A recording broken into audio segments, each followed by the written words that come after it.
Hello guys. It has been a while since I have uploaded and I would like to apologize. I will upload some videos next week. I am halfway through my exams, which are the GSCE. After this week, I will have 2 weeks where I am off, but then after that, I will have the whole summer to upload as much videos that you want.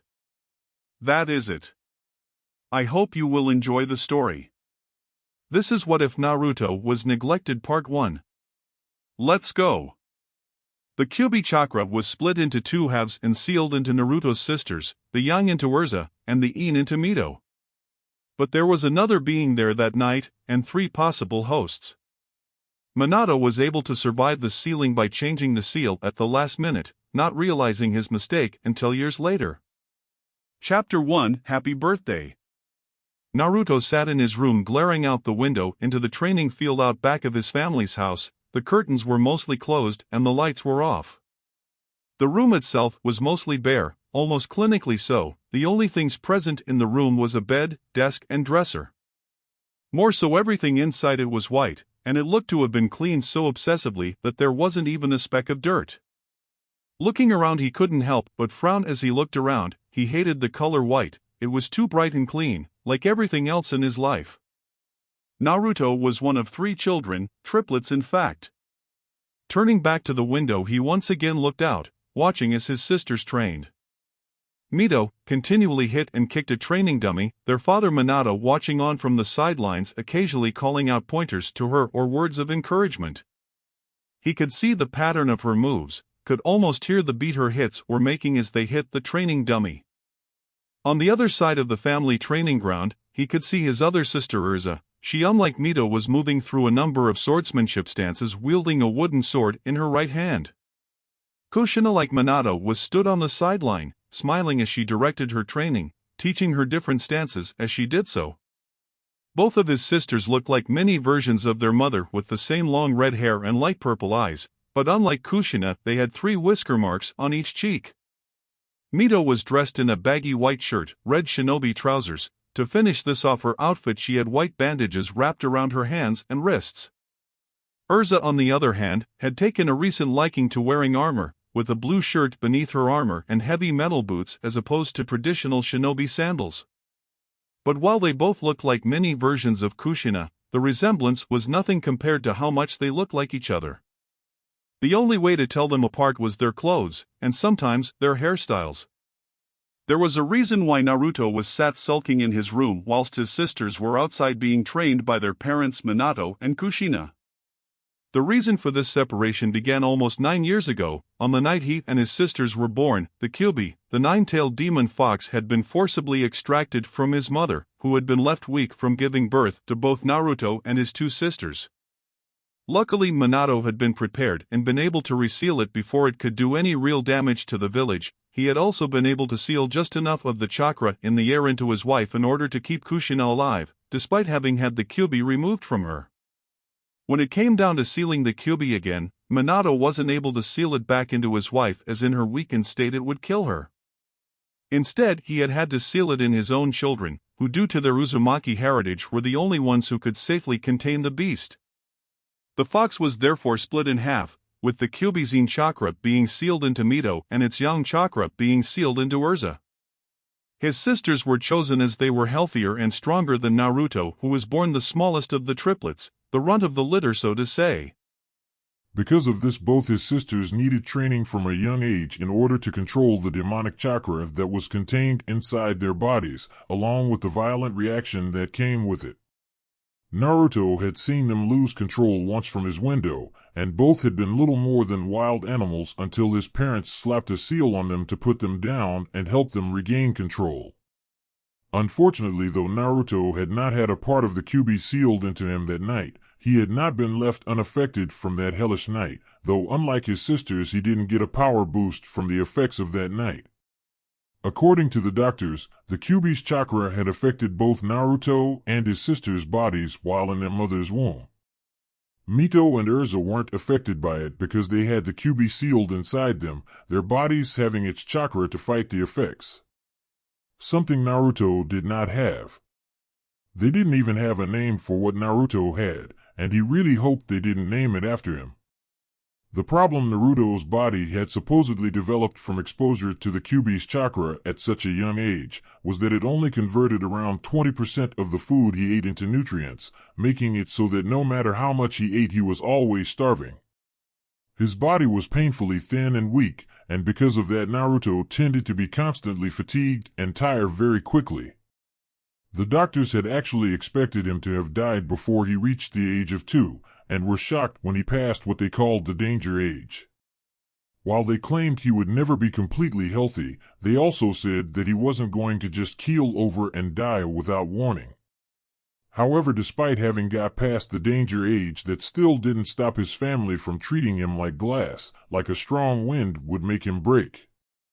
This had led to his parents developing an overprotectiveness when dealing with Naruto, something his sisters had also picked up. Therefore, while his sisters were being trained by his parents to be ninja, Naruto was forced to simply watch, and if he even looked like he might ask for training, they would give him this look, like the mere idea of him training terrified them. They always said they would train him when he was older and healthier, that they needed to focus on his sisters because of the fox, but Naruto knew they were just trying to placate him. They never intended to train him, at least not unless he gave them no choice. Instead, they probably wanted him to remain a civilian and stay safe behind the walls of Konoha for the rest of his life. Unlike Mito and Erza, who took after their mother, Naruto took more after their father Minato. In fact, in the same way his sisters looked like their mother, Naruto was a near exact copy of his father. He had the same golden blonde hair with random spikes sticking up in every direction, and the same blue eyes. At least he would have been if he wasn't so thin and pale. His skin was so pale it had an almost gray tinge to it, and was wrapped so tight around his body you could see the bones. His eyes also seemed dimmer than his father's, almost lifeless in fact. Like his sisters, Naruto had 3 whisker-like birthmarks on his cheeks, though said cheeks were sunken in.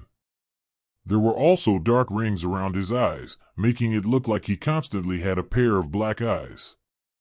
Despite the fact that his room was white, Naruto's clothes were quite dark, making his skinny, unhealthy figure stand out even more.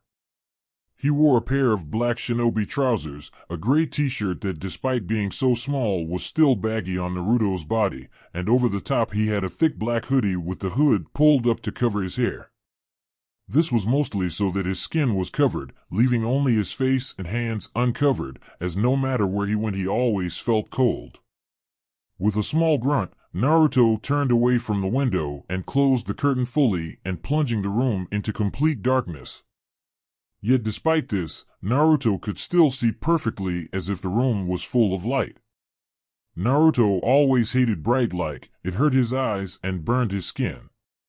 He much preferred the dark, where he could see even if other people couldn't. Moving to his bed, Naruto quickly got on his knees and reached under it, pulling out a scroll a moment later with a sigh. It was a scroll he had taken from his father's library, a very important scroll even if the information it held wasn't considered hard to find. The scroll contained the method to unlock a person's chakra system, giving them access to the energy running through their body. If his family knew he had this, they would undoubtedly take it from him. His father thought he was too weak to try and unlock his chakra, and didn't want Naruto to even try for fear of him getting hurt. His mother would be more than happy to never even let him leave the house again, and if she had her way Naruto would be forced to walk around in a bubble. Mito and Erza were no better than their parents, and despite them being the same age treated him more like a little brother. Naruto had been studying the scroll for the last week, making sure he understood everything. He didn't dare try and unlock his chakra in the house while his family was around through. His mother was a sensory type after all and would be able to feel him unlock it if she was nearby. That was why he had been waiting for today, or more precisely tonight, to finally go through with it. Tonight his parents would be out of the house, leaving only his sisters for Naruto to get past. While Mito was starting to show signs of being a sensory type like their mother, she was inexperienced and wouldn't be able to tell if he wasn't in the house. She would however feel it if he unlocked his chakra, which meant he would need to get out the house without them knowing. Naruto found his right hand moving to his pocket, absently palming the kunai inside it that he had stolen from his sister Urza's room. He would unlock his chakra and finally prove to his family that he wasn't as weak as they all believed and that he could actually be a ninja, just like them. That night, it had been easier than usual to sneak out of the house, not that Naruto was complaining. Both Mito and Urza had been busy reading some scrolls that their mother had given to them, and they had been so invested in their scrolls that they didn't even notice him sneak past. Ironic that the son they thought was incapable of being a shinobi could sneak past his already in-training sisters. As soon as he was out of the door, Naruto sprinted to the fence at the back of the training ground, aiming for one specific part of the fence behind a bush. By the time he reached it, Naruto was panting, his pallid skin flushed red from his brief attempt at sprinting, so much so that he had to lean on his knees for support. It was times like this he really hated his body. Quickly moving behind the bush so he was out of sight of the house, Naruto took a moment to get his breath back before glancing back to make sure no one had seen him. When he was sure no one had seen him, Naruto turned his attention instead to the fence, pushing on the bottom of a particular plant and smirking when it moved. Quickly squeezing through, Naruto paused just long enough to make sure it closed behind him before running off into the forest that took up the space behind his family's home, the shadows between the trees soon covering him as he disappeared from sight. For the next half hour, Naruto slowly made his way further away from his home and deeper into the forest, only stopping when he found a small clearing and could no longer hear the sound of the village behind him. Licking his dry lips, Naruto sat himself down in the middle of the clearing on a rock with a flat surface, taking the scroll out and unrolling it as he did so. Naruto was about to start reading when he heard a noise coming from one of the trees around the edge of the clearing, and faster than his weak body should have been able to, he pulled the kunai out of his pocket and threw it towards the place where sound was coming from with deadly aim. He had spent hours learning to throw that kunai while his parents were training his sisters, and it seemed to finally be paying off. He watched as what looked like a hawk fell out of the tree, the kunai having hit it right in the center of its chest. As he walked over to retrieve his blade, Naruto also noted with dull curiosity that its left wing had broken when it hit the ground, but didn't think any more about it as he wrenched his kunai out and wiped the blood off on the grass. Looking at the broken body of the hawk at his feet, Naruto couldn't hide his curiosity. Having lived such a sheltered life, he had never actually seen a body before. It therefore took a great amount of effort for him to tear his attention away from the sight before him. Finally returning to his previous position on the rock, Naruto turning his attention back to the scroll and slowly started to form the hand seal it said was needed to focus his unlocked chakra. Closing his eyes, Naruto turned all his focus inwards, looking for the streams of chakra as the scroll called them running through his body like water. He started by feeling around his stomach for the swirling pool of chakra, where all the small streams were supposed to run to and from. It was supposed to be the easiest part of his body to find because it was also the biggest, followed by the head and then the heart. Slowing his breathing as he went deeper and deeper into himself, the world outside slowly started to fade away from his senses, and Naruto found himself in a world of darkness. It was cold and dark, nothing around him, and Naruto was starting to worry when it didn't change. This was supposed to be where his chakra was stored. The scroll said it should have been a blue light flowing like water in the darkness. Panic starting to set in, Naruto's mental image started to turn in every direction as his breathing picked up, looking around desperately for any sign of light until finally he stopped and just seemed to shrink into himself. His family was right, he was too weak to be a ninja. He couldn't even find his chakra, or worse yet, he had so little it was invisible to him. Naruto was ready to give up completely at that moment and was about to leave, when something in the dark suddenly grabbed his wrist. It felt like a hand, but it was hard as stone and as cold as ice. He could almost feel the bruise forming under its grip as it started trying to pull him even deeper into the darkness. Eyes widening in fear, Naruto tried to pull away from whatever it was that was holding him, the darkness hiding it from him.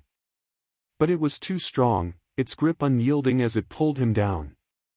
This was impossible, he was in his mind. Nothing else should be in his mind.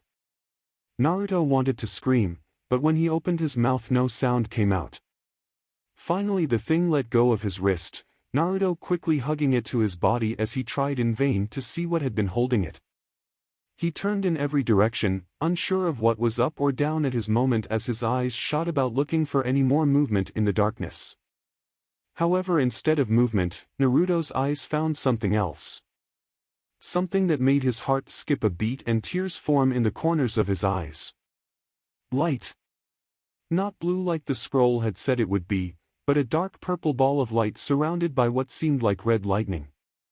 It almost reminded Naruto of an egg, but as he got closer it got larger and larger. By the time he was only a few feet from it, the egg looked to be the size of the Hokage Tower. As he slowly reached a hand towards the crackling red outline, Naruto noticed that his hand and arm were bleached of color, like the negative of a picture. All thoughts of whatever it had been that brought him here were gone from Naruto's mind. All his focus was on the light as his hand slowly inched towards it. He let out a slight gasp as his palm hit the light and it turned out to be solid, with the texture of ice-cold glass. Naruto pushed against it slightly and was surprised to find that while it still felt as solid as glass, it gave slightly under the pressure of his hand, almost like it was rubber. Pushing a little more, Naruto soon found the limit and frowned before trying to use both hands. It gave a little more until there was an indent about as deep as his elbows, before it pushed back and Naruto was thrown away slightly. He tried again, only to be pushed back again as a deep frown grew on his lips and he started pounding against the light with very little success. Your knife, use your kunai. Spinning around in fear, Naruto strained his eyes looking out into the darkness, trying to find what had spoken. The voice had sounded odd, like dry leaves in the wind and had sent a shiver down his spine. But no matter how hard he looked there was nothing, no movement, just darkness stretching out as far as his eyes could see. Slowly turning back to the egg, Naruto reached into his pocket and pulled out the kunai. How he still had it when he was in his mind Naruto didn't know, but at the moment he really didn't care. Licking his lips Naruto pushed the tip into the surface of the egg, feeling as it resisted slightly before cutting through. Smiling as he started using the kunai to cut a line through the light until it was almost as tall as him, before quickly putting the kunai back in his pocket. Not giving himself time to overthink what he was out to do, Naruto pushed himself through the hole he had just made in the egg and plunged headfirst into the light. For a moment Naruto was overcome with a feeling of absolute peace, warmth flooded his body and for the first time it didn't make him uncomfortable. All the aches in his body he had grown used to for as long as he could remember were being soothed away, all pain and sadness gone. Only to be replaced by new pain. It hit like a hammer, slamming into his body and knocking the wind out of him. Burning, he was burning from the inside. He could feel as the fire burned its way through, something, like veins inside his body that he had never known about and didn't carry blood. His mouth opened in a silent scream as his fingers dug into his body trying to get the fire out. Naruto was burning for a few seconds, before finally his mind could take no more and he simply blacked out. When Naruto woke up he knew he was back in his body in the real world, mostly because of the feel of the cold stone under him. He pulled in deep, wheezing breaths as he used his hands to push himself up into a sitting position. His body ached more than he could ever remember it doing, and although the fire was no longer raging through him he could still feeling something moving around in its place. When he finally opened his eyes the world was spinning, or maybe it was just his head. He couldn't think very clearly yet, the memory of the pain running through his now numb body was clouding his thoughts. Yet at the same time he was aware of everything around him, the sweat dripping off his skin and hitting the rock underneath him. The wind pushing its way through the trees and their leaves, whistling as it passed his ears. He could feel every living thing in the forest around him. He could feel the birds in the trees, the deer moving as a group not 100 meters from where he was. Naruto could feel every insect in the grass and under the ground. He knew the exact number of every ant in 3 different colonies in the clearing around him and could feel as they worked tirelessly. A beehive hanging on a tree to his right, thousands of bees flying in and out in a constant stream. It was all just so much. Slowly Naruto started to calm down, pull himself together to the point that he could think somewhat clearly again. If he stayed out too long, one of his sisters might decide to check on him, and if they found out that he wasn't there, they would go straight to their parents, who would probably form a whole search party to find him. That was the last thing he needed. Slowly getting to his feet on legs that felt like water under his weight, Naruto was about to start making his way home when he noticed something odd. There was a smell in the air, a delicious one at that. Looking around, he tried to find the source of the scent, his mouth beginning to water slightly. Finding the source, his eyes locked onto the dead body of the hawk he had killed earlier. As his eyes locked onto the corpse, he found himself slowly approaching the bird. At first, he had trouble focusing on it, his eyes blurring slightly, but the more he tried to see it clearly, the clearer it became. He could see a faint outline shimmering around the corpse of the bird. The outline was in blue, and somehow he knew that meant it was dead. Even as he watched an orb of light begin to force itself out of the body of the hawk, the orb of light slowly beginning to hover above the corpse. Unknown to Naruto was the fact that his eyes were adjusting to the point they could see the life in things. His irises had turned a crimson red color and his sclera had turned a dark black color. When added to his usually thin and pale appearance, it gave him a distinctly unnerving look. For about a minute Naruto had just stared at the ball, transfixed by the pale light it gave off, even as it shined in his eyes, unaware of the changes he had begun to undertake, or even that he had been slowly walking towards it. Then Naruto was suddenly struck with a craving, his mouth dry as he licked his lips. He didn't know what this thing was, if it was dangerous or some kind of jutsu he had never heard of, but there was one thing he did know. The pale blue egg made out of light was the most delicious thing he had ever seen, and he wanted nothing more than to eat it whole. Slowly reaching out towards it, Naruto wrapped his hands around the orb and pulled it towards him. As he brought it closer to him, he began to giggle in delirious happiness. Bringing it up, Naruto opened his mouth as wide as he could, not realizing his mouth had opened to twice what should have been possible, and shoved the egg in. For a moment Naruto feared he was going to choke as he tried to swallow the orb of light. The orb, however, seemed to get stuck in his throat, but then he felt it moving, and when it passed his windpipe, the young blonde took in a deep breath. Then he felt it.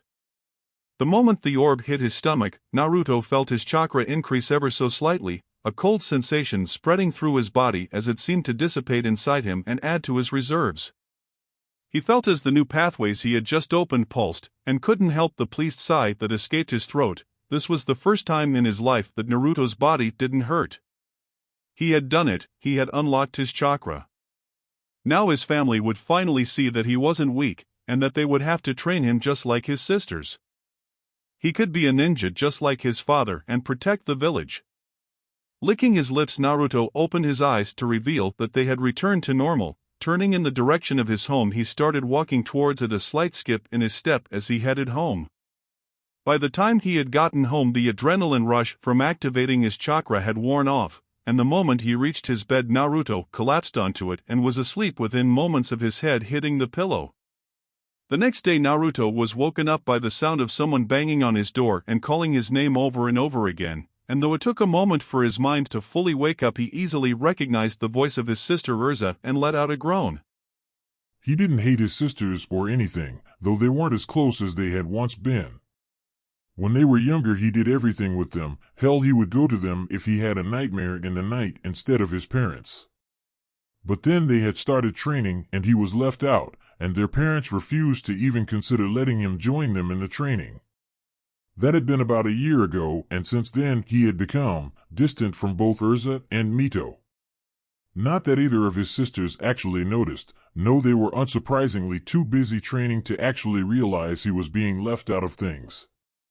It wasn't fair that they were being trained while he was being treated like glass, and even though they tried to spend time with him, they were usually too busy with something to do with training. But that was going to change now that he had unlocked his chakra. Now he had access to his chakra, he could train with them. Then there was the fact he wanted to ask his parents what that weird orb thing he had swallowed last night had been. Though he had to say that the fact that he had done something so stupid as to unlock his chakra like that by himself did actually scare him looking back at it. His back clicking as he got out of bed, still dressed in the clothes he had worn last night, Naruto moved to the door and opened it. He was a little surprised to see that not only was Urza standing on the other side, but Mito was there as well, both of them smiling at him.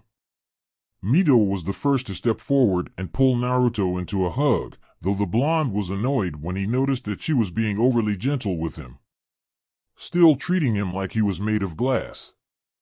"Happy birthday, Naruto!" The two girls chorused as they smiled down at him. It took a moment for the words to sink into his head, though he did notice Urza taking Mito's place and hugging him as well. "Birthday?" Naruto asked, a frown of confusion on his face as he looked at the girls in front of him. Both girls frowned at him, Urza stepping back from the hug so she was once again next to Mito, placing her hands on her hips as she did so, doing it in a way Naruto had seen their mother do. "Really, Naruto, you should get out of your room more often if you don't even know it's our birthday." Urza said, a disapproving look on her face as she looked down at Naruto. "If I had a reason to leave my room more often, maybe I would," Naruto said somewhat uncomfortably as his eyes shifted between the two similar-looking girls. His comment was met with uncomfortable silence, both girls suddenly looking guilty. Maybe they weren't as clueless as Naruto had first thought, they at least realized what he was hinting at. But as quick as it came, the moment was gone and Mito was bouncing on the balls of her feet and grabbed his arm, pulling him out of his room and towards the stairs. As she did so, a large smile on her face as she unceremoniously dragged him downstairs. "Come on, Naruto, get your arse into gear. Mom and Dad are waiting for us downstairs. Don't forget we still have to get everything ready for our party. Everyone is coming," Mito said excitedly as she continued to pull Naruto after her, Urza running after them, a look of disapproval once again on her face as she saw how giddily Mito was acting. Naruto's face darkened slightly at the mention of the party, not that either of his sisters seemed to notice, as he whispered under his breath, "You mean your party?" Naruto said bitterly. Throughout the day, Naruto had tried to talk to either his mother or father with little successes, at least beyond them saying happy birthday. When they weren't telling him to eat to help keep his strength up, they were moving around the house setting up everything for when the clan heads and their children arrived for the party. Since they were young, the clan heirs and the namikaze triplets had been forced to interact with each other, their parents trying to ensure they would all get along when they were older and running the village themselves. Naruto was sure the fact at least all of the main clans had children the same age was not a coincidence. However, out of all of the other clan heirs, the only one their age that Naruto ever actually got along with was Shikamaru, and even then, they only ever really played shogi together, and even then they did not play it that much. Shikamaru was currently winning their little competition at 24 wins to Naruto's 17, but according to the lazy boy, he was the only person outside his clan that had ever actually beaten him, so that was probably good. He did, however, get along well with Itachi, the oldest of the Uchiha children. While they didn't speak often, the few times they did, Naruto enjoyed his company, and the older teen was probably the only person that didn't treat him like he was completely made out of glass. His brother Sasuke, on the other hand, was a whiny little mummy's boy that followed his brother around like a shadow. Unfortunately, he was also one of Urza and Mito's friends, so he was around more often than not. Naruto was still trying to talk to either both or even one of his parents when the party started, and it was all but hopeless then because they were too busy talking and socializing with the other adults. Naruto just found a quiet corner of the room to sit in and watch as his family moved around the room, laughing and talking to everyone. No one seemed to even notice him other than Shikamaru, sending him a nod with his usual bored expression on his face, though he thought he saw his sisters sending him odd looks out of the corner of their eyes. "Happy birthday, Naruto!" A calm and stoic voice spoke out from behind Naruto. Slowly turning to look at the person that had walked over to him while he had his eyes closed, Naruto let a small smile cross his lips when he saw the ever-stoic Itachi moving over and taking the seat next to him. "Hey Itachi, thanks I guess," Naruto replied softly, his eyes still scanning the party going on around him. It was strange really, here he was sat in middle of a party that was being thrown for him, but yet he felt like a stranger. The two quiet boys sat in silence for a few minutes after that, both simply watching the other people in the room until the older teen finally decided to speak again. I see you found that scroll I recommended. I can sense the chakra flowing through you now. It is odd though, is something about your chakra, it feels and looks odd, unnatural almost. Itachi said, a speculative look on his face as he looked at Naruto. Looking at the teen out of the corner of his eyes, Naruto wasn't surprised to see his eyes flashing red with his Sharingan as the older boy stared at him. It was true, Itachi had told him which scroll he needed to find to unlock his chakra, not that anyone other than the two of them knew this fact. While everyone else saw him as nothing but a weak, sick little boy, Itachi said he saw Naruto's potential and that he wanted to help ensure that he could actually reach said potential. He told Naruto what scrolls to read, recommended different training methods that he would be able to do until his body was stronger, and even showed him the proper way to throw the kunai he stole. Making sure not to look like they were doing more than exchanging pleasantries after seeing his mother glancing in their direction, Naruto not answer verbally or immediately, instead he gave Itachi a small nod. I was able to sneak out last night and unlock it, though it wasn't exactly like the scroll said. It did push me in the right direction. Naruto finally replied to Itachi, an inquisitive look on his face as he once again tore his gaze away from the party, instead turning it onto Itachi. Good. Itachi said simply. It was then that Itachi reached into his pocket and pulled out a fist-sized scroll, placing it on the younger blonde's lap as he did so. Your birthday present. Your room looked a little bare the last time I saw it, and I thought you might like something to put on the wall. Itachi said, his voice as calm and toneless as usual. Raising an eyebrow at the teen's words, Naruto unrolled the scroll to see the kanji for the words underneath the underneath. It was a popular saying in Konoha to look underneath the underneath to find the truth, and was actually one of his own favorite sayings. There was a little string on the top so it could be hung up, and Naruto was sure Itachi had written it himself. However, it was what was on the back of the paper that really caught his attention. A small smirk crept onto his lips as he saw what was on it, before he forcibly pushed down his smile. On the back of the scroll there was a storage seal, small enough that it would go unnoticed unless you were looking for it, and set out so that it would be completely invisible when he hung it up. Naruto already knew that his real present was sealed inside it, most likely so his parent or sisters didn't find it and try and take it off him. That was probably why Itachi had asked about him unlocking his chakra. He wanted to make sure Naruto would be able to open it later when no one was watching. Thank you, I think you might be right, and my room could do with a little personality. Naruto said, the smile once again coming to his face as he did so. The only response he received in reply was a nod from the older boy, before Itachi stood up silently and walked off without a word, not even looking back at Naruto as he did so. The next hour or so was mostly the same as the first one was for Naruto after Itachi left, though his sisters and a few of the other clan heirs had come over at one point or another to engage him in conversation. They did not stick around for long though. Naruto was not really that surprised. He did after all know that he made the others uncomfortable. They didn't know how to act around him and were often worried about offending his sisters or even his parents by saying the wrong thing. His usual sickly appearance had that effect on a lot of people, both kids his own age and the adults. He was the son of two powerful ninja, one of which was the Hokage himself, and with him being so weak and looking so sickly, it just didn't fit in with their idea of what a son of Minato namikaze and Kushina Uzumaki should look like. Even his godfather Jiraiya acted weird around him, if not outside tried to ignore him. The pervert would spend most of the time during his visits either talking with his father and sisters, or perving on his mother only to get his arse kicked.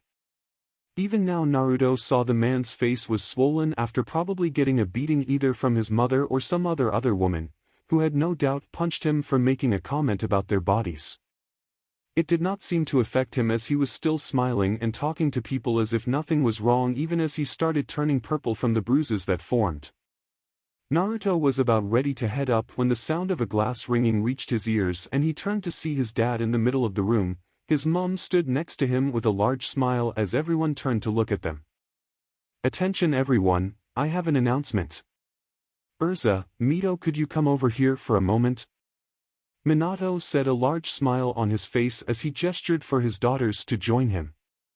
Naruto watched with narrowed eyes as his sisters moved to stand in front of their dad, getting up from his seat and moving closer so he could see, as the crowd started to block his view. He went mostly unnoticed though even as he watched his dad kneel down in front of his sisters while their mother continued to look on with a proud expression on her face, and when he saw it Naruto felt a hollow feeling begin to form in his stomach. Now after talking it over with your mum, and seeing how much work you have been putting into your training we both agreed you are ready. So first thing tomorrow, I am going to start teaching you both the Rasengan. Happy birthday girls! Minato said, a happy expression on his face as he saw the joy on his daughters' faces. The room soon burst into cheers as Mito and Urza both started grinning and ran over and hugged Minato, Kushina soon bending down and turning it into a group hug. Naruto felt the hollow in his stomach get worse, the feeling spreading and his heart beginning to beat faster and faster, the room beginning to spinning around him as it did so. He saw Itachi watching him while leaning against the wall to his left with his usual blank expression, his eyes flashing red for a moment as if waiting to see what Naruto was going to do. When the room finally did stop spinning around, Naruto could only feel numbness for a moment, the feeling spreading throughout his whole body momentarily, only for it to be rapidly replaced by a cold rage. Naruto went to step forward only for someone to grab his arm and hold him in place, and he wasn't overly surprised to see it was Shikamaru. The usually lazy boy was giving him a worried look while his hand gripped his arm in an iron grip, shaking his head slightly as his eyes moved from Naruto to his family as they pulled away from the hug. It's not going to change anything, Naruto, just let it go. Shikamaru said, his tone serious as he continued to hold Naruto back. For a moment Naruto thought about listening to his friend's words, the rational part of his mind telling him Shikamaru was right and that kicking off right now in the middle of the party would not change a thing. But the other part of his mind, the part that was consumed by his anger, was louder. Jerking his arm from Shikamaru's grip, Naruto turned his glare on the boy and snarled slightly. However, what he didn't know was that as he glared, his scara started to bleed to black and his irises started to blaze a deadly crimson red. The young Nara's eyes widened in shock and he backed away in slight fear, but in the time it took him to blink Naruto's eyes were back to normal and he was moving towards his family. It wasn't until he was stood right in front of them that Kushina noticed him, by which point he had set his face into a blank expression. For a moment he saw her eyes widen at him, like she suddenly realized he was there before they moved to the others then back to him. He saw the flash of guilt in her eyes, but it was only there for a moment before they seemed to harden with resolve. Naruto dear. Kushina began, her voice quiet as she reached her hand out to him. Naruto however didn't give her the chance to make an excuse. Are you going to lie to me again and claim the Rasengan is part of their training to help control the fox's chakra? Naruto asked, his voice harsh, though not overly loud, as he was aware that he did not want to draw too much attention to what was happening. His words, though despite being spoken quietly, did manage to get around the room, those who were standing closest to the group turning so they could watch the ongoing drama. Not that it really bothered Naruto though, as he could see it was making both his mother and now his father uncomfortable, quite uncomfortably. Naruto please, we can talk about this later. Kushina said, her voice still quiet as she looked around her nervously. No. Naruto said, his voice rising slightly as he did so. Now everyone's attention was on him, including his wide-eyed sisters. You always say we'll talk later, or that you need to focus on Urza and Mito's training because of that bloody fox. I've had enough, or your lies. I've had enough, just tell me the truth. You were never going to train me, were you? Naruto said, beyond caring, as he vented the anger he had been building up all these years. Silence, heavy and thick silence settled throughout the whole room as Naruto's voice carried across the room. Naruto could see the adults sending each other looks, yet no one seemed surprised to hear his allegations against his parents. Finally, after what seemed like forever, Minato stepped forward, standing between Naruto and the rest of their family and sending Naruto a sad look as he sighed. Naruto could also see Jiraiya moving to stand next to his father, his face stern but mostly blank. You're right, Naruto, we never intended to train you. But you have to understand why. Understand that your condition makes it too dangerous. Your body is too dash dot. Minato began to say, crouching down slightly so he could talk to his son on his level. Weak. That's what you think, isn't it, that I'm weak? Naruto sat, his ire increasing as he gave into his childish fit of anger, which was not surprising really as he was actually a child. The words seemed to hit his family like a physical blow, making his father Minato flinch while Kushina, Erza and Mito looked away from him. Finally it was Jiraiya who snapped, stepping forward and staring at Naruto with an impassive face that made the young blonde's body tense. That's exactly why, kid, you are weak. Your body is not strong enough to go through the strain of shinobi training, you can barely carry yourself from day to day. It's time you saw the truth, Naruto, you will never be a ninja.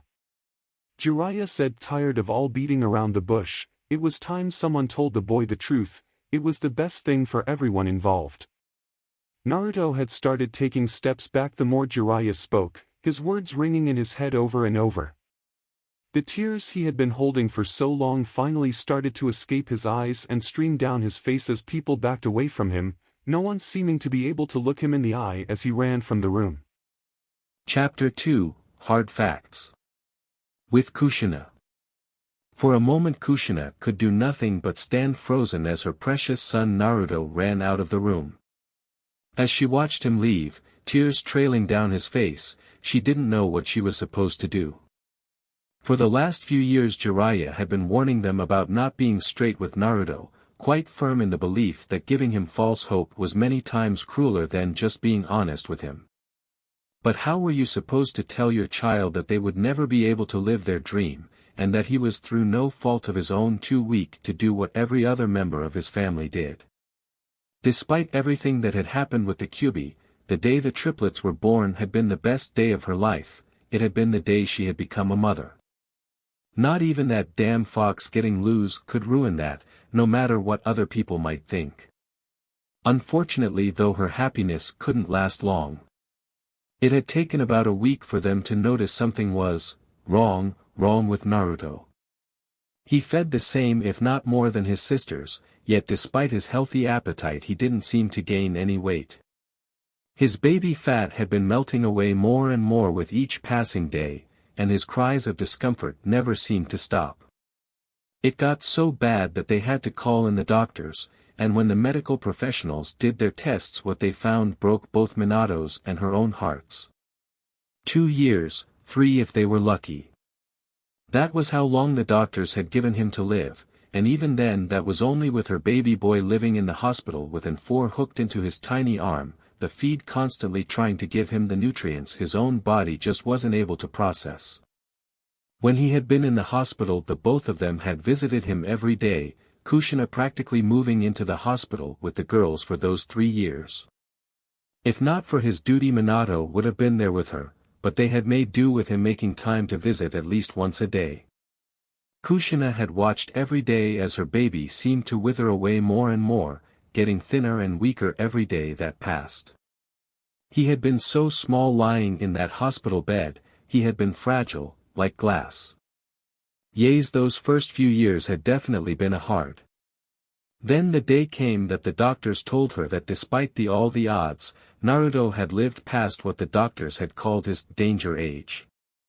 The worst was behind them, and even though he would never be completely healthy, she could actually take him home again for the first time in years. That should have been the start of something better. They were finally a real family again.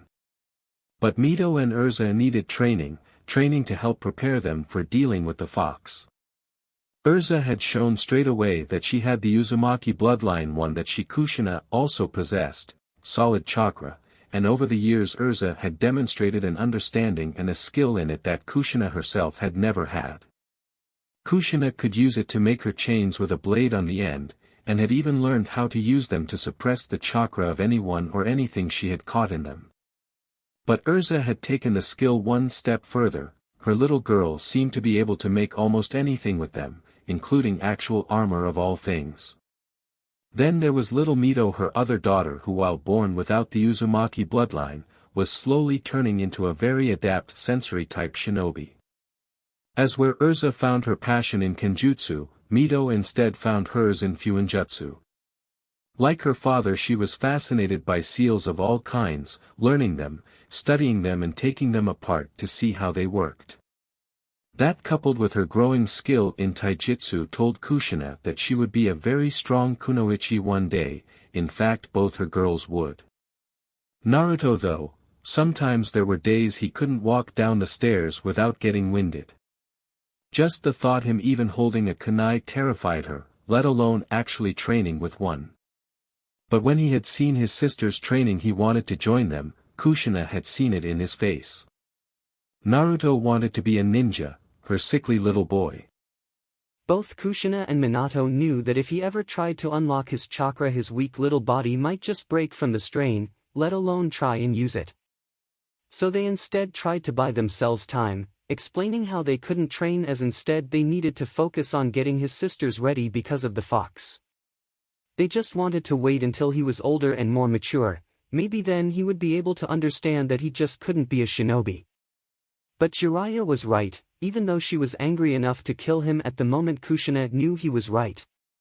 Keeping on lying to Naruto like this was wrong, so maybe telling him the truth might be kinder in the long run. He had warned them from day one that to give Naruto false hope wasn't a kindness, and that he did not agree with what they were doing. He had even offered to try and help Naruto unlock his chakra, saying that it might actually help strengthen his body if it didn't kill him. But Kushina didn't want to take the risk, and had put her foot down.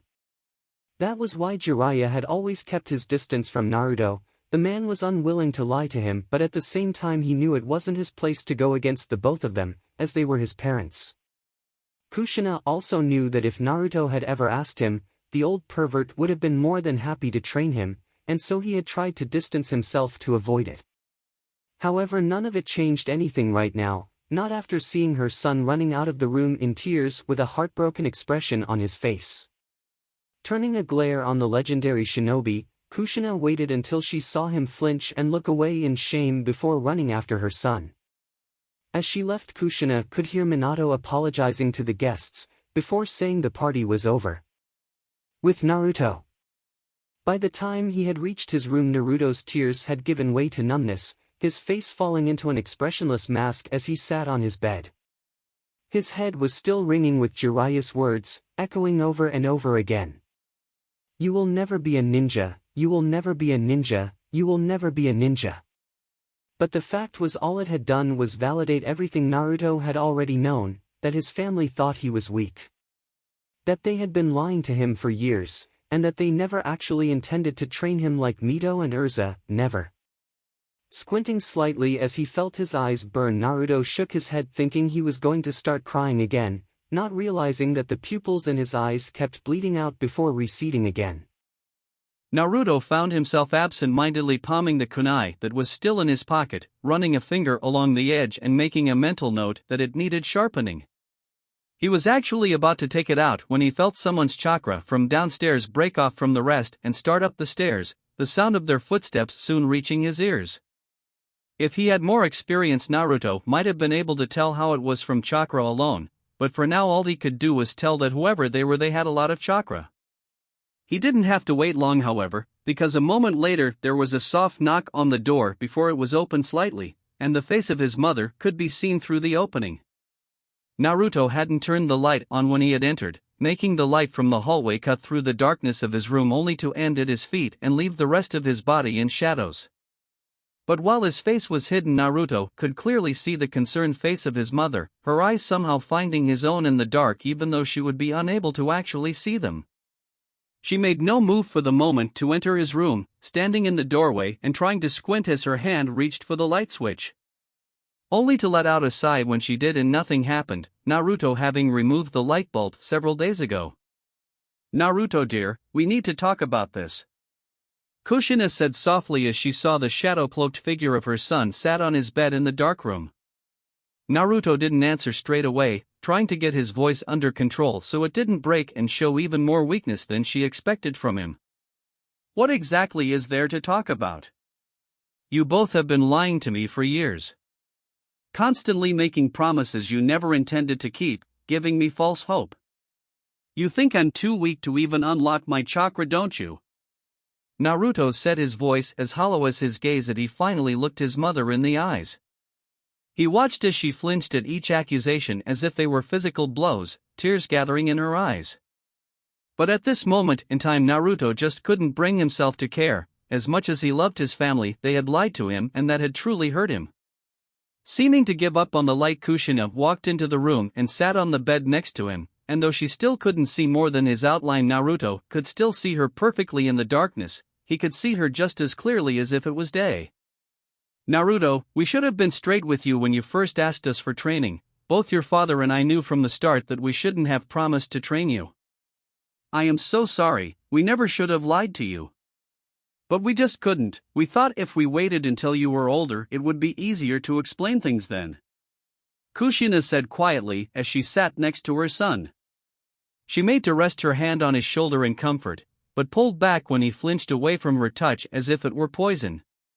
Pulling her hand back, a crushed look on her face, she instead lay her hand in her lap and looked down. You have to understand, Naruto, with your condition it is too dangerous for you to train. I spent hours talking about this with your father and even a few medic nin. We even considered training you in genjutsu at first. But simply unlocking your chakra could kill you. Your body is just not strong enough for the added strain. Naruto did understand, and though hearing that unlocking his chakra could have killed him, all her words did was make him angry. After all, hadn't he unlocked his chakra the day before? Sure, it had been painful at first, but nothing he couldn't handle. Clenching his hands on his knees as his eyes started burning again, Naruto somehow managed to ground out his words without resorting to shouting. But you never even tried, never are. How do you know that it would kill me? Maybe it would help with my condition. Did you ever even consider that? Naruto said in anger as glared at his mother, finally giving into his anger. Another flinch, followed by a deep sigh.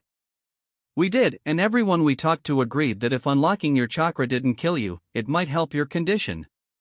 But it wasn't a risk we were willing to take, not when it could cost you your life. Kushina said in a pained voice as she tried to explain such a difficult topic to her 10-year-old son. Why was it your decision to make? If it's my life, it should be up to me, not you or anyone else. If you had just believed in me, I wouldn't have had to do. Naruto began, the anger not leaving him. If anything, it grew in him like a ball of molten rock. No. This time it was Naruto's turn to flinch. The hard expression suddenly appeared on his mother's face, stopping the words in his throat.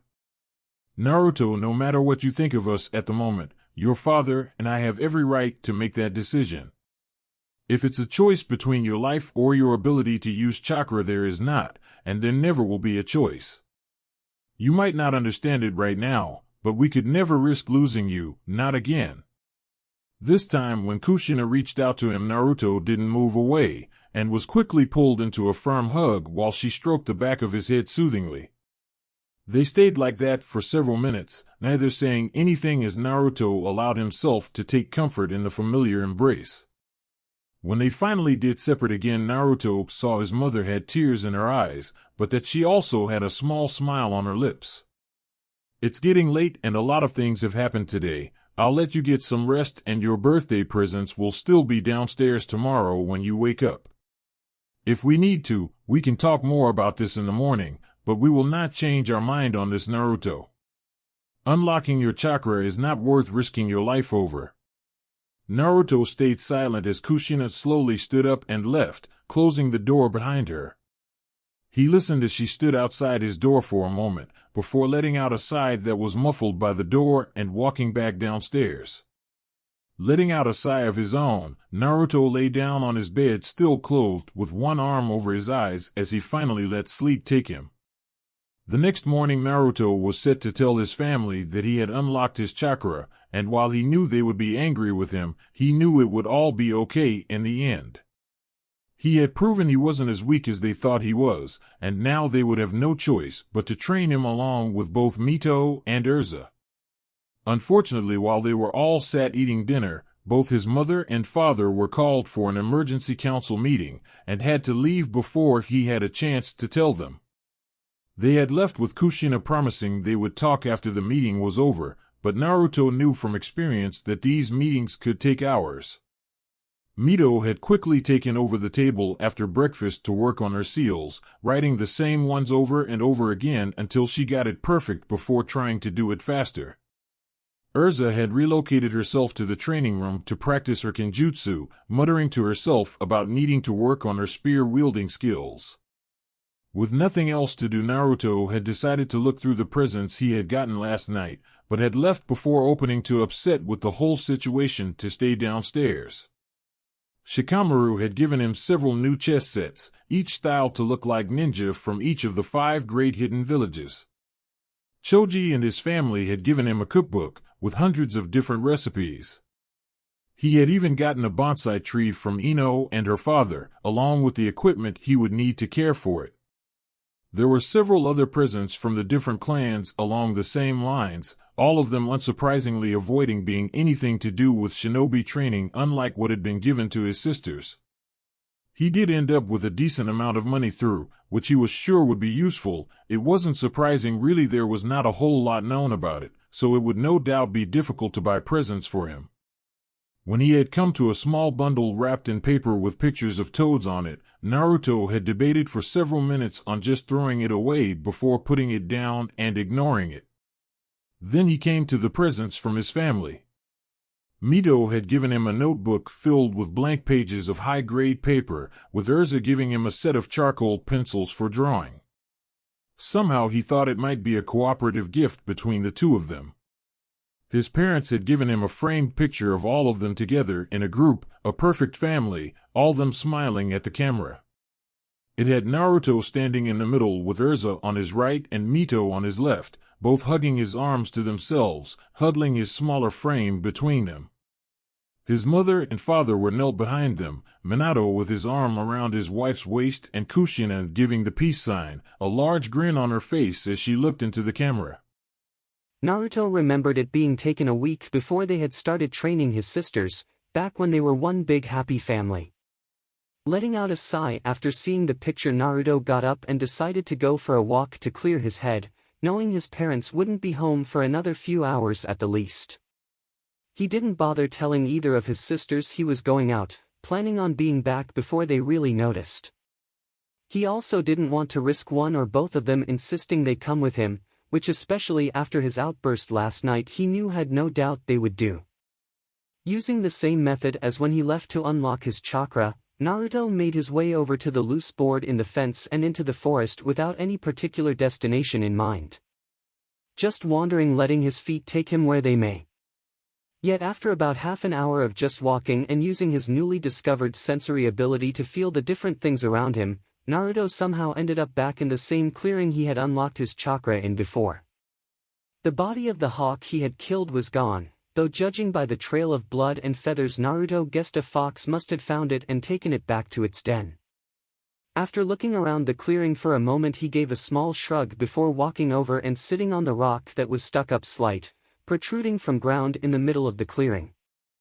Naruto wasn't sure how long he had been sat there, simply listening to the wind blowing through the leaves and feeling the thousands of tiny chakra signatures of the insects crawling around in the grass below him. However, because of how focused he was, Naruto didn't even realize as the world around him was slowly slipping away. "Well, I must admit this is a nice surprise. I wasn't expecting to see you again for another few years." A soft sibilant voice spoke up, breaking Naruto out of his meditative trance.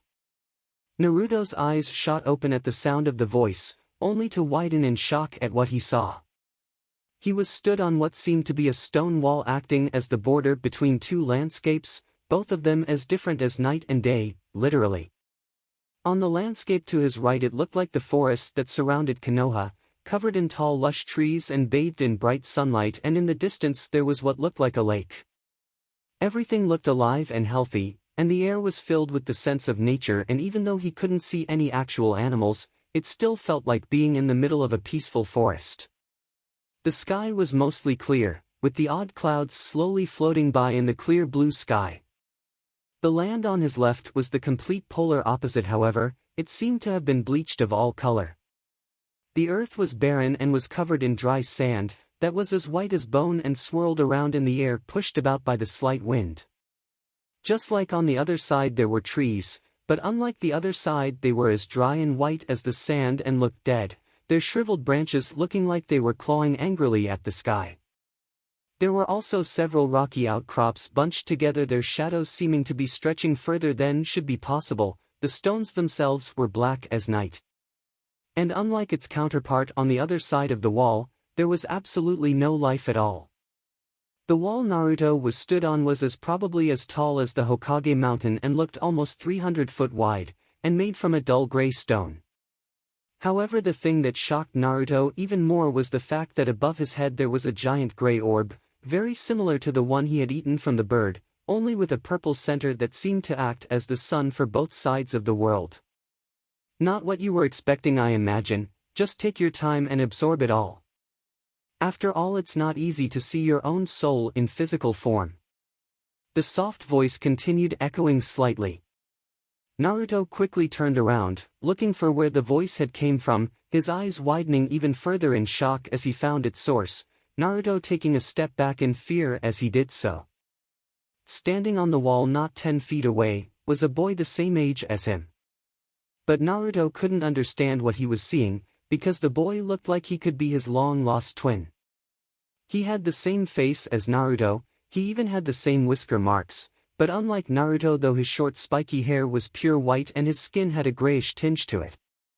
Sticking out of the top of his head were a pair of 4-inch long horns the same color as his skin, and unlike Naruto, he was wearing a large baggy black shirt and a pair of black shorts. On his feet he wore nothing at all. He also had a knife without a guard, the handle wrapped in bandages tucked into the belt at his waist. As he stood before Naruto, he had his hand resting on the handle. But the thing that really took Naruto back, though, were the eyes of the lookalike in front of him. Instead of white scara were dark black, with dark veins spreading out onto the skin around his eyes like spider webs. Then there were the iris, 2 burning red eyes that stood out, making him look absolutely terrifying. Naruto watched as his mouth opened, revealing his sharp pearly white teeth and a long dark tongue as he chuckled slightly at Naruto's reaction. "You're not going to piss yourself, are you? Because if you do, I am not cleaning it up," the voice said mockingly. The teasing tone was easy to hear, but what was more unnerving was that it was said in Naruto's own voice, and that surprise was enough to give Naruto a little of his courage back. "Who the hell are you?" Naruto said in a slightly shaky voice as he stared at the boy opposite in surprise. The boy just gave another chuckle and moved over to stand next to Naruto, before turning and looking out over the dark landscape, his hand still on his blade. "Relax, I'm not going to hurt you, not even sure I can, to be honest. After all, we are technically brothers," the boy said, not looking at Naruto as he continued to stare out at the dark landscape. Frowning at the boy's words as he stared at his back, taking note that he had exactly the same slight build as Naruto himself had, Naruto took a deep breath to steel himself before he moved so he's standing next to the terrifying-looking boy. "Who are you?" Naruto asked, calming down slightly now the boy was no longer looking at him with those terrifying, unnerving predator-like eyes of his. Naruto watched as the boy licked his lips, a habit he knew he himself had. "Well, now you see, that is quite an interesting question, as not even I am entirely sure of just who I am. Am I you, a stronger, more powerful version of you? Or am I something else entirely that has just taken your form? It really is quite the quandary, as in a way I am you, I know everything you know and I feel everything you feel. But yet, I also know so much more than you know, and have experience beyond what you have experienced." Voice continued curiously, the voice becoming more and more like Naruto's own soft-spoken tone as he spoke. What?" Naruto asked, his face scrunched up in confusion as he tried to dissect the boy's words. "I don't know, just call me you, I suppose." The boy spoke up again, the intimidating aura he first gave off fading the more he spoke. "Wait, so I should call you Naruto?" "No, just call me you." "So call you me?" "No, you." "Naruto." Are we really going to go this? The mysterious boy said, his soft silky voice holding a note of amusement. It is kind of fun. Naruto replied, a smile on his face as he argued with himself. He was to tell anyone in Konoha about this, they would no doubt think him mad. Though after his outburst last night, that may not surprise them, it was as he thought that Naruto's good mood came crashing down. Yeah, you have been having a pretty shit time of it recently, haven't you? The voice said crudely, the statement made all the strange by how calmly it was spoken. It was not really that surprising that the boy knew of Naruto's thought, he had said it himself after all, he knew everything Naruto knew and yet so much more. So where are we then? Naruto replied uncomfortably, the boy quickly changing the topic of the conversation, not quite ready or willing to talk it all out yet. Well, I would have thought that was obvious. I mean, we are obviously not in Konoha and you are talking to yourself. You replied blandly, only to frown slightly as he saw the confusion still on Naruto's face. Letting out a sigh, he decided to answer properly this time. We're in your mindscape, a physical representation of your mind and soul. But, then why are you here? Why are we here? As he heard this question, the smile finally slipped from the now identified youth's face, his lips slipping into a hard line as his eyes hardened slightly. Until 9 years ago, I didn't exist. What I was before that even I don't know. What I do know though is that I came into being on the same day you did, but unlike you, I was not born into the natural world, I was born in you. From what I have been able to theorize, I owe my existence to whatever your father Minato namikaze did on the day the Kyuubi attacked. I gained form at the same time the Kyuubi was sealed into your sisters, and the form I gained was yours. What I was before that I don't know. But from what little I do know, there was another being present on the night your father sealed the Kyuubi into your sisters.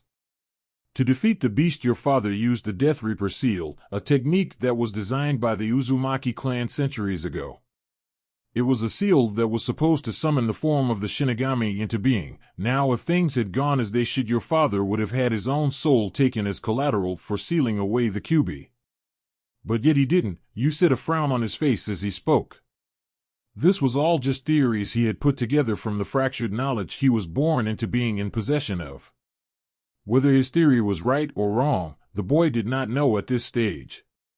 It was then that you rolled his eyes and turned to face Naruto, before letting out a sigh.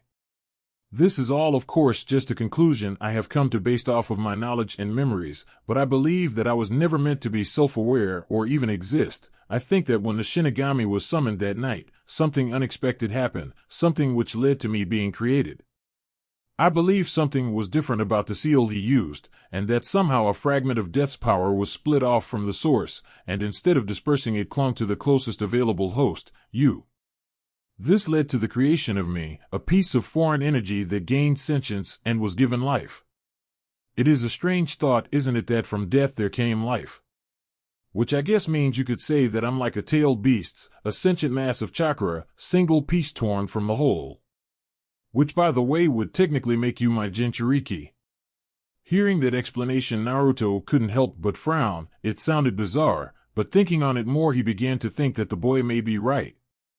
After all, had he not devoured what he had come to believe was a soul just the other night, and also wasn't the art of Fuinjutsu very finicky? A single line, even a millimeter out of place, could drastically change the end result, and wouldn't his father have been in a hurry when he was drawing the seal he used to defeat the Kyuubi? That being said, though, he was making a very strong effort to put the whole Jinchuriki of death thing aside for the moment. He could freak out about that later. He had other things he wanted to find out first. So you're really the Shinigami? You're not exactly what I was expecting. Naruto trailed off, deciding to embrace the explanation you had given him. After all, it was the only one he had heard, and the boy seemed sincere in his belief. This comment seemed to snap you out of his contemplative mood, a small smirk appearing on his face instead as he let out a slight chuckle. Well, technically, if I am right, which I believe I am, then I am just a fragment of the Shinigami, and am a whole other being entirely now, thanks in part to you, Naruto. You said, a grin on his face as he saw the frown of confusion on Naruto's face. Besides, I am probably more similar to you than the Shinigami. I did after all grow up experiencing the same things as you did, only I had other memories on top of that. Oh, and I was also better looking. We look pretty much exactly the same. True, except I have badass white hair and cool eyes. As you said this, Naruto once again looked at the boy's eyes, barely stopping himself from shivering as the two ominous red and black orbs looked at him. They were the eyes of a predator, an apex one at that. The white hair makes you look like an old man. Naruto managed to get out as he tore his gaze away from his counterpart's eyes, Naruto finally giving into his childish side. He had only just turned 10 after all. You're just jealous. You replied, a calm expression on his face as he did so. They were able to hold straight faces for all of 5 seconds before both burst out laughing at the same time, the situation so odd that it was hilarious. By the time they had calmed down, Naruto had completely forgotten his fear of you, and was using his shoulder to hold himself up and keep his balance. It was then that something Naruto had heard his parents telling Mito and Urza came to him, something important about Jinchuriki. Wait, if I'm technically a Jinchuriki, then why am I always sick? I thought Jinchuriki didn't get sick. Naruto asked, a frown on his face as he took a step away, his eyes taking in how his counterpart's body looked just as frail and gaunt as his own. Because you're not actually sick, at least not in the way everyone thinks. You replied confidently, knowing that what he said now was absolute fact. But the doctor's dash. Naruto, I am not normal, I don't eat human food, and because of the way the seal that sucked me into you works, we are one. Just as I took on your form and characteristics, so too did you take on some of my traits. Your body needs a mix of human food and what you humans call souls. Like that thing you found floating above the hawk. Chakra is life energy, and when something or someone dies, it forms into a mass invisible to the normal eye. When you were a baby, your parents realized something was wrong, and you were diagnosed with that genetic disorder thing. The doctors didn't know about me, so they came to the only conclusion they could. It's all bullshit, of course, you just needed to unlock our chakra so you could see the souls and eat them. That's why I helped you find it last time you were here. So the more souls I eat, the healthier I get? Basically yes, and just like in nature, your body and abilities have adapted in order to help you survive. You turned to look out over the side of the wall filled with life. Just as Naruto turned, he saw the first sign of animal life, a hawk breaking cover from the tops of the trees before diving back down and out of sight again. Look familiar? It should. Your mindscape is the afterlife for the souls you eat and imprisons them here, their energy feeding both of us while they continue to live on. That is why it's split in half, the light is the pure world and the dark is the impure world. That hawk we just saw was the one you saw when you unlocked your chakra. But animals don't have the same awareness as a human, meaning they cannot be good or evil, unlike humans who are responsible for their actions. Naruto found himself silently listening as you continued to speak, ideally watching as the hawk reappeared only to disappear again several times. I can see the life of the souls when they come. When you eat a human soul, it is me who processes them. The wall is the border between the two lands, a barrier that only we can cross. To put it more simply, you are the outer Naruto, whilst I am the inner Naruto. Together we are one. Unlike the Jinchuriki, though we are a symbiotic life form, we cannot survive without working together, and if one of us dies, the other will quickly follow. As for all my claims, I am not the true Shinigami, I am not immortal, nor do I have absolute control over death. You said as he looked his counterpart in the eye, willing him to understand what he was saying, what he knew himself to be absolute fact. Nodding his head as Naruto once again met Yu's gaze, this time easily resisting the need to flinch. As he did so, Naruto knew what you said was true. He didn't know why and so would never be able to explain it, but deep down he knew. Seeming to have finished his explanation, you turned away from Naruto and once again looked out at the scenery as the blonde did the same. Naruto, you need to leave the hidden leaf. Naruto could actually feel his mind stop, all thoughts hitting an invisible wall as his eyes widened. What? But why? Letting out a sigh, you walked over to the edge of the wall, facing what Naruto now knew to be called pure world, sitting on the edge and fingering the hilt of his knife. Naruto, do you know what Jinchuriki are used for, besides containing tailed beasts? You finally spoke up, still looking over the peaceful forests and glades that made up the pure world. Naruto could only shake his head in the negative as he slowly moved to sit beside you, the white-haired boy letting out another sigh. Turning to face Naruto, you gave him a conflicted look. They might be the same age, but you, unlike Naruto, had fragments of memories and knowledge far beyond his counterpart. This made him more world-wearied, more experienced than Naruto, who in Yu's eyes was still so young and naive. They are weapons, Naruto, used both as a deterrent and when necessary tools of war.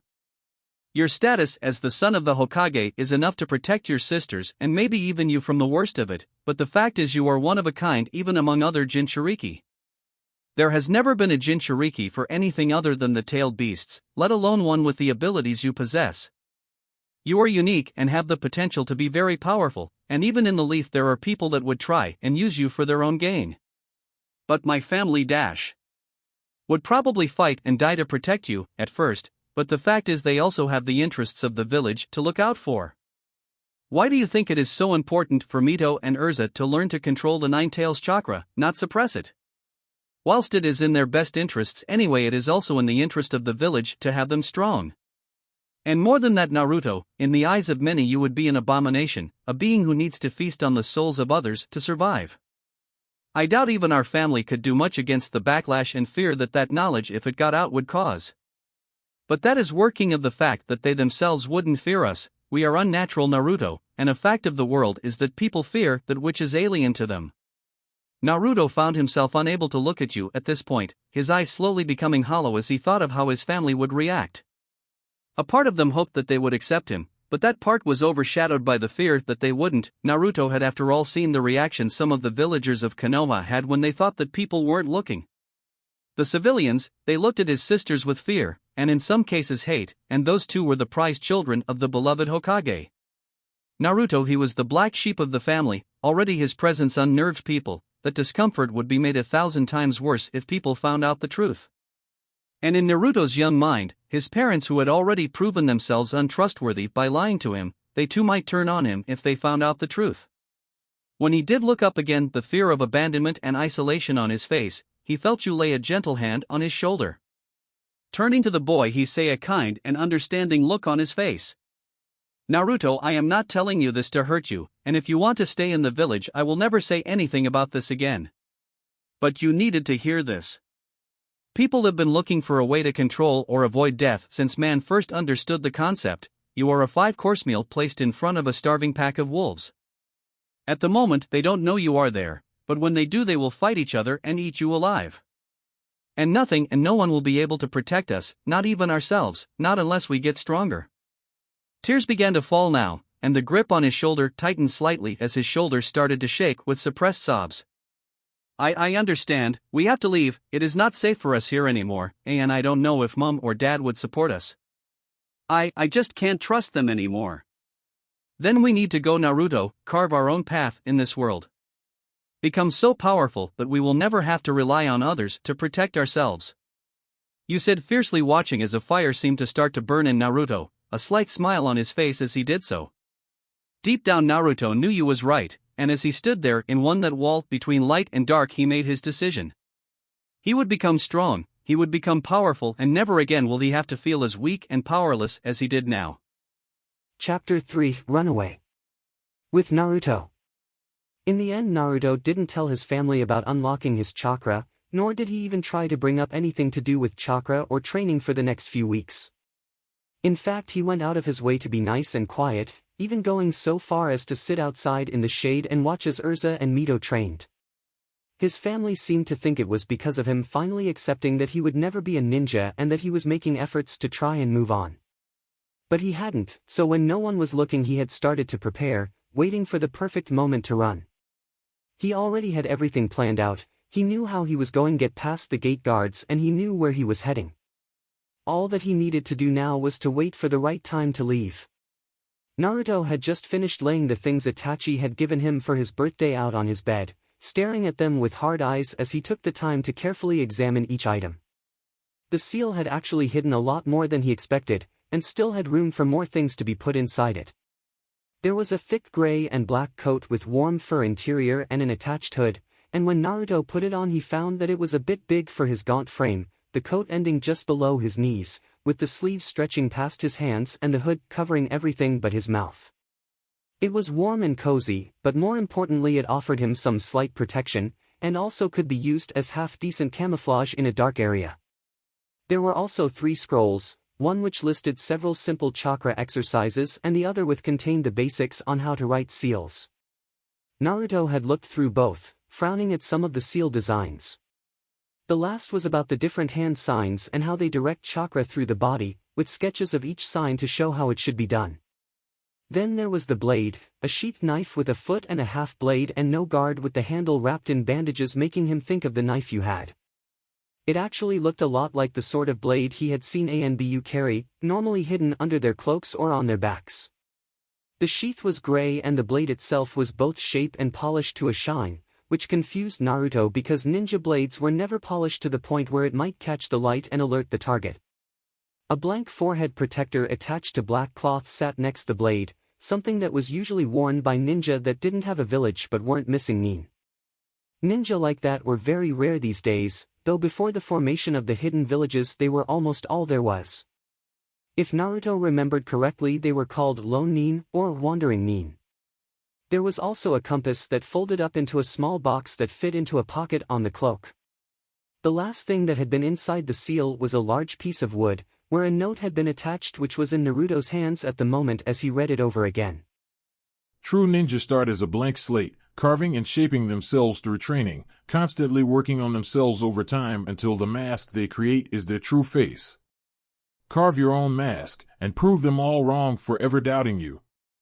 And remember, fear can be as lethal a weapon as any blade, you just have to learn how to use it. Give the world a reason to respect and fear you. Itachi Uchiha. Putting the note down, Naruto sat in his desk chair with his kunai and the piece of wood, which was already showing signs of being carved. Itachi had unknowingly given Naruto everything he would need to not only get out of the village, but to also set him on the right path to surviving outside its protection too. Now it was just a matter of waiting for the right moment. The next day Naruto told his family that he was going to go around to the Nara compound to see his friend Shikamaru for a game of chess, and when Kushina offered to walk him there he quickly told her not to worry and that he would go straight there and back when he was done. However, the moment he was sure that she had stopped following him from the rooftops, Naruto changed his destination and made for his clearing, the scroll on chakra exercises tucked into his inside pocket. After reading through the list of exercises, Naruto had found 2 that he thought would be useful to know before he left, though he was aware that he would be lucky to be able to learn one. The first he was going to try was tree walking, which not only worked as a chakra exercises but was also a useful skill in general.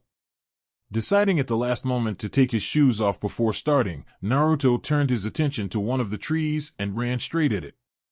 Jumping as he got close, Naruto aimed his body so he would hit it feet first, only for it not to stick, causing him to fall on his side. Crap! Rubbing his left arm where he landed on it, Naruto sent a glare at the tree before walking back to his starting point and running at the tree once again. This time Naruto put as much chakra into his feet as he could at the time, his feet actually beginning to glowing a faint grayish-blue color. This time when he hit the tree, Naruto didn't slip off, instead he was launched backwards across the clearing. Hitting the ground with his back and a loud thud, Naruto groaned as he stared at the sky for a moment and watched a cloud slowly fly over the clearing. Letting out a sigh, he pulled himself back up to his feet before trying again. However, when he looked at the tree, Naruto was confused to see that instead of an indent in the wood where he was shot off, there was a black mark in the shape of his foot. Moving closer to get a better look, Naruto saw that the footprint was where the wood seemed to have died, leaving the rest of the tree health. Well, that was something. Naruto watched with narrowed eyes and arm out as the grayish-blue mass of chakra moved around the clearing, taking the shape of an ethereal blue hawk for 1 second only for it to fade back into a formless mass the next. It circled around the edge of the trees 2 more times before landing on the rock next to him, once again taking the form of a hawk. The bird itself had a almost ghostly appearance, with the main feature being its glowing purple eyes that gave off the only other light in the otherwise pitch-black room. Even while in a recognizable form, the bird held no details, just a grayish-blue mass of chakra with eyes. Every twitch caused its form to blur slightly, as if it was struggling to keep its form. Naruto was sweating now, his arms shaking slightly as he tried to focus. He held it for another 2 minutes before letting out a gasp and his arm fell, the bird instantly losing its form as he did so. When it did, the massive chakra lost all its form and streamed into his body, the chakra quickly being absorbed through his skin, sending a sudden new rush of energy through his body as it did. Letting out a sigh as he lay back on the rock, Naruto took his hoodie that he had set on the rock next to him and used it to wipe away the sweat on his face while frowning at seemingly nothing. Better, but still not enough. The soft voice of you said in his mind, the voice echoing slightly as it did so. Jumping to his feet, Naruto started slowly walking around, clearing for a few minutes to stretch his legs, before sitting back down on the rock. Again. You said to him, a hint of amusement in the voice as Naruto let out a tired groan. Naruto's hands flashed through the few hand seals he needed, even if they were slower than most genin would be able to, taking in a deep breath as he did. Soul release, spirit summoning jutsu. Letting out his breath, Naruto watched as once again the grayish-blue chakra was released from his body and streamed into the air. It swirled in the air for a moment, before slowly lowering to the ground and molding into the shape of a large ethereal rat, which like the hawk had glowing purple light for eyes. He held the last seal for a moment, letting it go, and held his hand out towards the rat. As he did so, the tips of his fingers flashing with chakra before it faded away. Naruto let out a sigh as he moved his hand, and the rat followed it almost like a puppet on strings, shifting in and out of focus like the hawk had as he climbed up the rock and onto his knee where it sat staring at him with its blank purple eyes. Naruto absently noted the cold patch slowly spreading across his skin around where the rat was sat, followed by the sensation of pins and needles. This was the first jutsu Naruto had made himself, with help of course. With the scroll on hand signs, and knew he had been able to start creating his own style of jutsu based off of the abilities that he got from being the Jinchuriki of Death. The ability he was using at the moment was one which he had based off of the summoning jutsu he had seen both Jiraiya and his father performing. It had taken time to figure out the correct sequence, and a few near misses, but they were going in the right direction. The jutsu took the same amount of chakra to create the spirit as Naruto gained from eating its soul, and when it was released the chakra returned to him minus a little depending on how long it was summoned and what he had it doing. He had worked out from discussions with you and experimentation that the souls he devoured acted similar to batteries, which meant that he could draw on the chakra that a soul possessed and use it to bolster his own reserves. There was a side effect of this though, as if he drew too much energy from a soul it would not have the time to recharge and would therefore destabilize and disperse. An issue with his newly made technique though, was that the sudden drop in chakra, while not life-threatening, was exhausting, and even though when it returned it was like getting an adrenaline rush. The second issue was that at the moment it was very hard to control the spirit after it formed, and if he didn't concentrate would just act like a normal animal and do its own thing. The advantages of the technique though were however more than worth the effort to learn it, as well as the time he was putting into it. Along with getting the chakra of the souls he consumed, Naruto also got their most recent memories. It was limited though, as the memories he absorbed could be anything from the last few days to the last few months. It was a little odd at first, and had given him more than a few headaches before he had gotten used to it. Then there was the fact that his spirits had more in common with ghosts than he had expected, and were able to actually move through solid objects.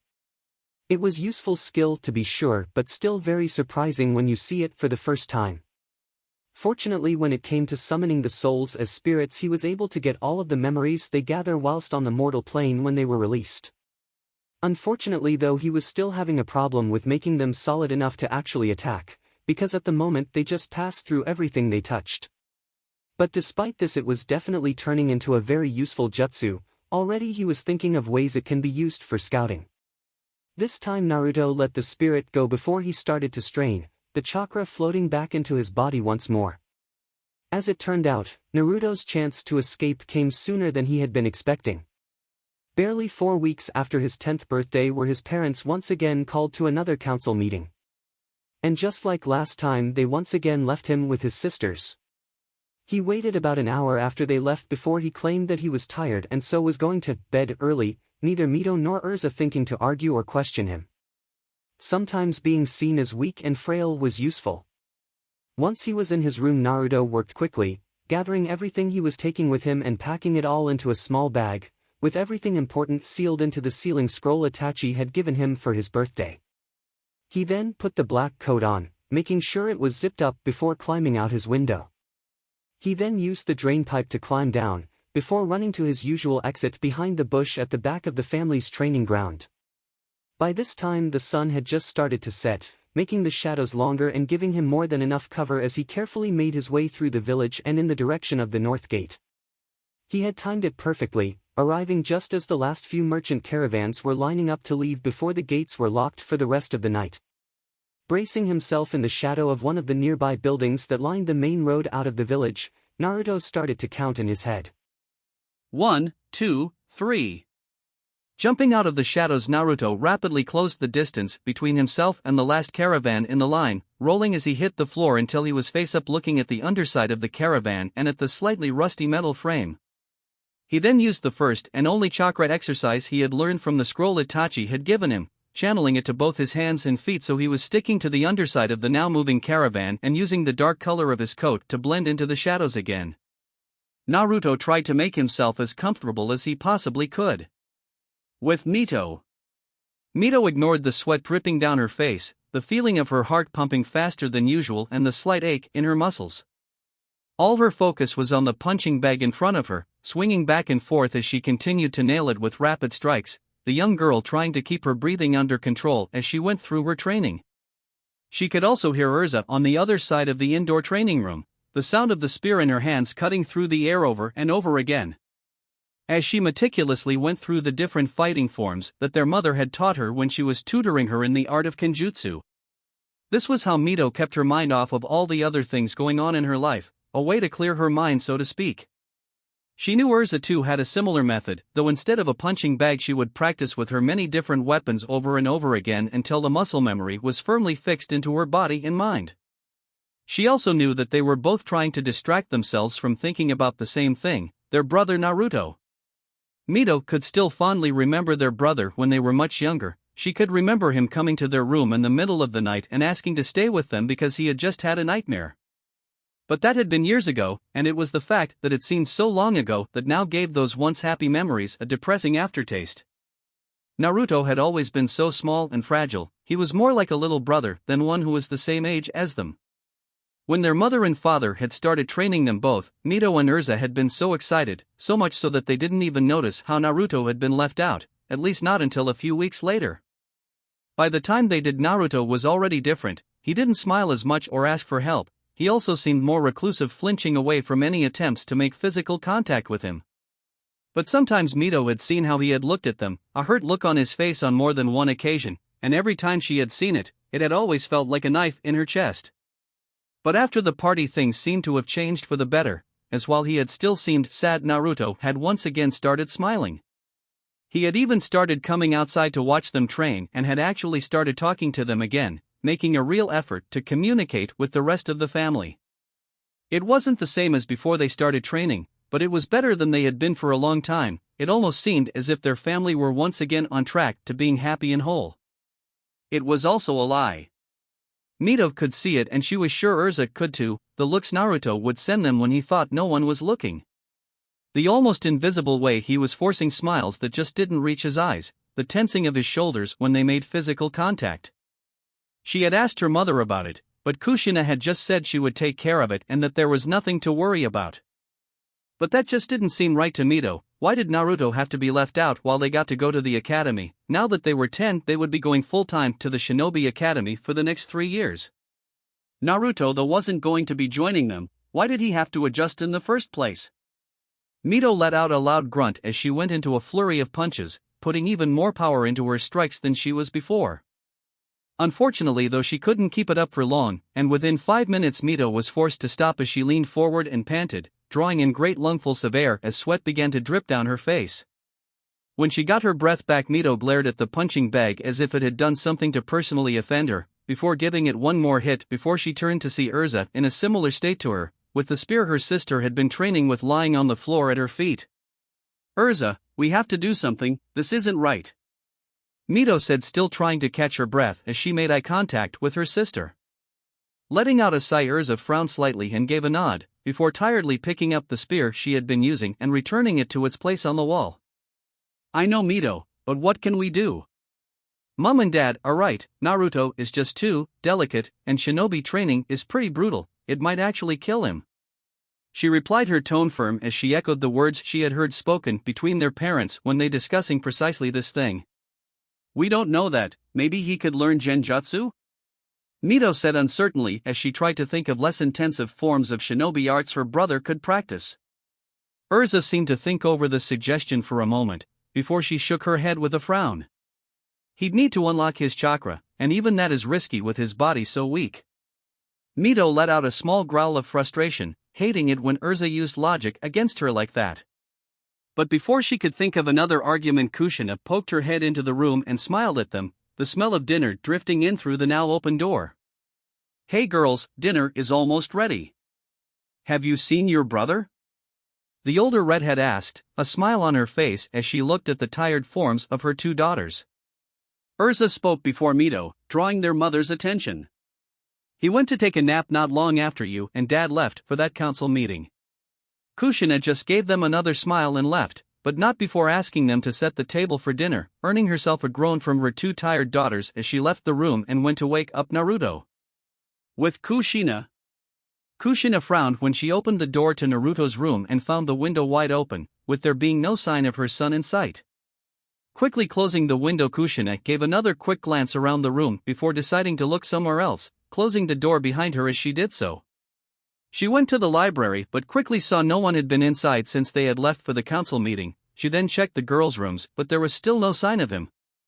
Frowning, Kushina gave up looking and decided to do it the easy way, forming a hand sign and using her Uzumaki inherited sensory ability to scan the house for Naruto's chakra signature. Knowing that even with his chakra locked she would be able to sense him, as while even not active all living things had at least a tiny amount of chakra, meaning she would be able to feel Naruto's chakra no matter where he was in the house. At least she should have been able to, but after checking twice Kushina could still not feel anything within the house that could be Naruto. Starting to get worried, Kushina broke the hand sign and quickly made her way downstairs and into the living room, just as the girls finished setting the table for dinner. Hey Urza, are you sure Naruto didn't go out? Maybe to the Nara clan compound to visit his friend Shikamaru? She asked, a worried look on her face as she tried to think of where her son could have gotten to. Her words got both girls' attention, but their confused expressions only caused her worry to grow. Urza finally answered just as Minato walked into the room, a large family-sized bowl of ramen in his hands with a ladle sticking out the top. No, he defiantly said he was going to take a nap, right Mito? She said, looking at her sister for confirmation. Yeah. Mito said, a frown beginning to form on her own face.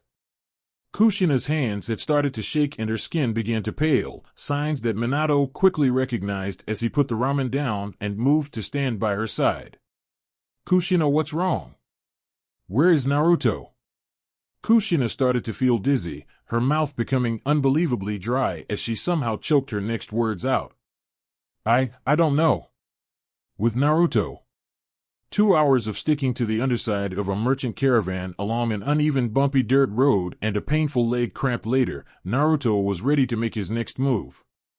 Being careful not to stop channeling his chakra and becoming unstuck, Naruto carefully pulled out one of his old shirts and tied one of the sleeves to the bottom of the caravan so it would trail along the floor. After making sure it was tied tightly, Naruto finally stopped channeling his chakra and dropped to the ground before quickly rolling to the right and off the road and instead into a small ditch. Staying still for several minutes and listening as the caravan slowly moved away without stopping, the blonde waited until he was sure that no one had seen him before letting out a slight sigh of relief. Licking his lips, Naruto stood up and stretched, trying to work the kinks in his body out, before he reached into his pocket and pulled out the new compass Itachi had bought him. Getting his bearing, Naruto nodded to himself before he turned so he was facing a southeasterly direction before he started walking, leaving the road and heading in the direction of where hopefully the closest port town would be, where he would be able to find a boat that could take him to his destination. He stayed on the ground for the next hour, slowly walking through the trees and taking his time. At one point he was able to hit a rabbit he saw with his kunai, and after eating its soul wrapped the body up to cook later. The sun had long set by this point, and the only thing lighting his way was the moonlight that shone through the trees, casting ominous shadows across the landscape. Once he was sure that there was no possible way for anyone passing by on the road to see or hear him, Naruto licked his lips and looked up into the trees before bending his knees and pouring chakra into both his legs and feet. With a small burst of chakra that left the grass he had been standing on brown and shriveled, Naruto shot up and into the trees, landing on a thick branch and grabbing the trunk of the tree he had landed on to keep his balance. He turned and looked back at where he had been stood with a frown. All living things had chakra, even plants. But according to you, his chakra held an imprint of death, and it was that imprint that affected the chakra of the living. It wasn't enough to kill people or even animals on its own, but plants and trees were an entirely different story. Until he had better control, his chakra would kill any plant life it came directly in contact with, which was the main reason he'd walked so far before starting to tree hop. It was less noticeable than an actual trail of dead footprints. Naruto's plan was to head to the east coast of the Land of Fire, where he would hopefully be able to take a boat to the Land of Whirlpools, his mother's homeland. The hidden Whirlpool village had long ago been destroyed in the Second Great Shinobi War after a joint attack by the hidden villages of the Cloud, Mist and Rock, with the island having been abandoned ever since. Finding a ship that would be able to take him there would certainly not be easy.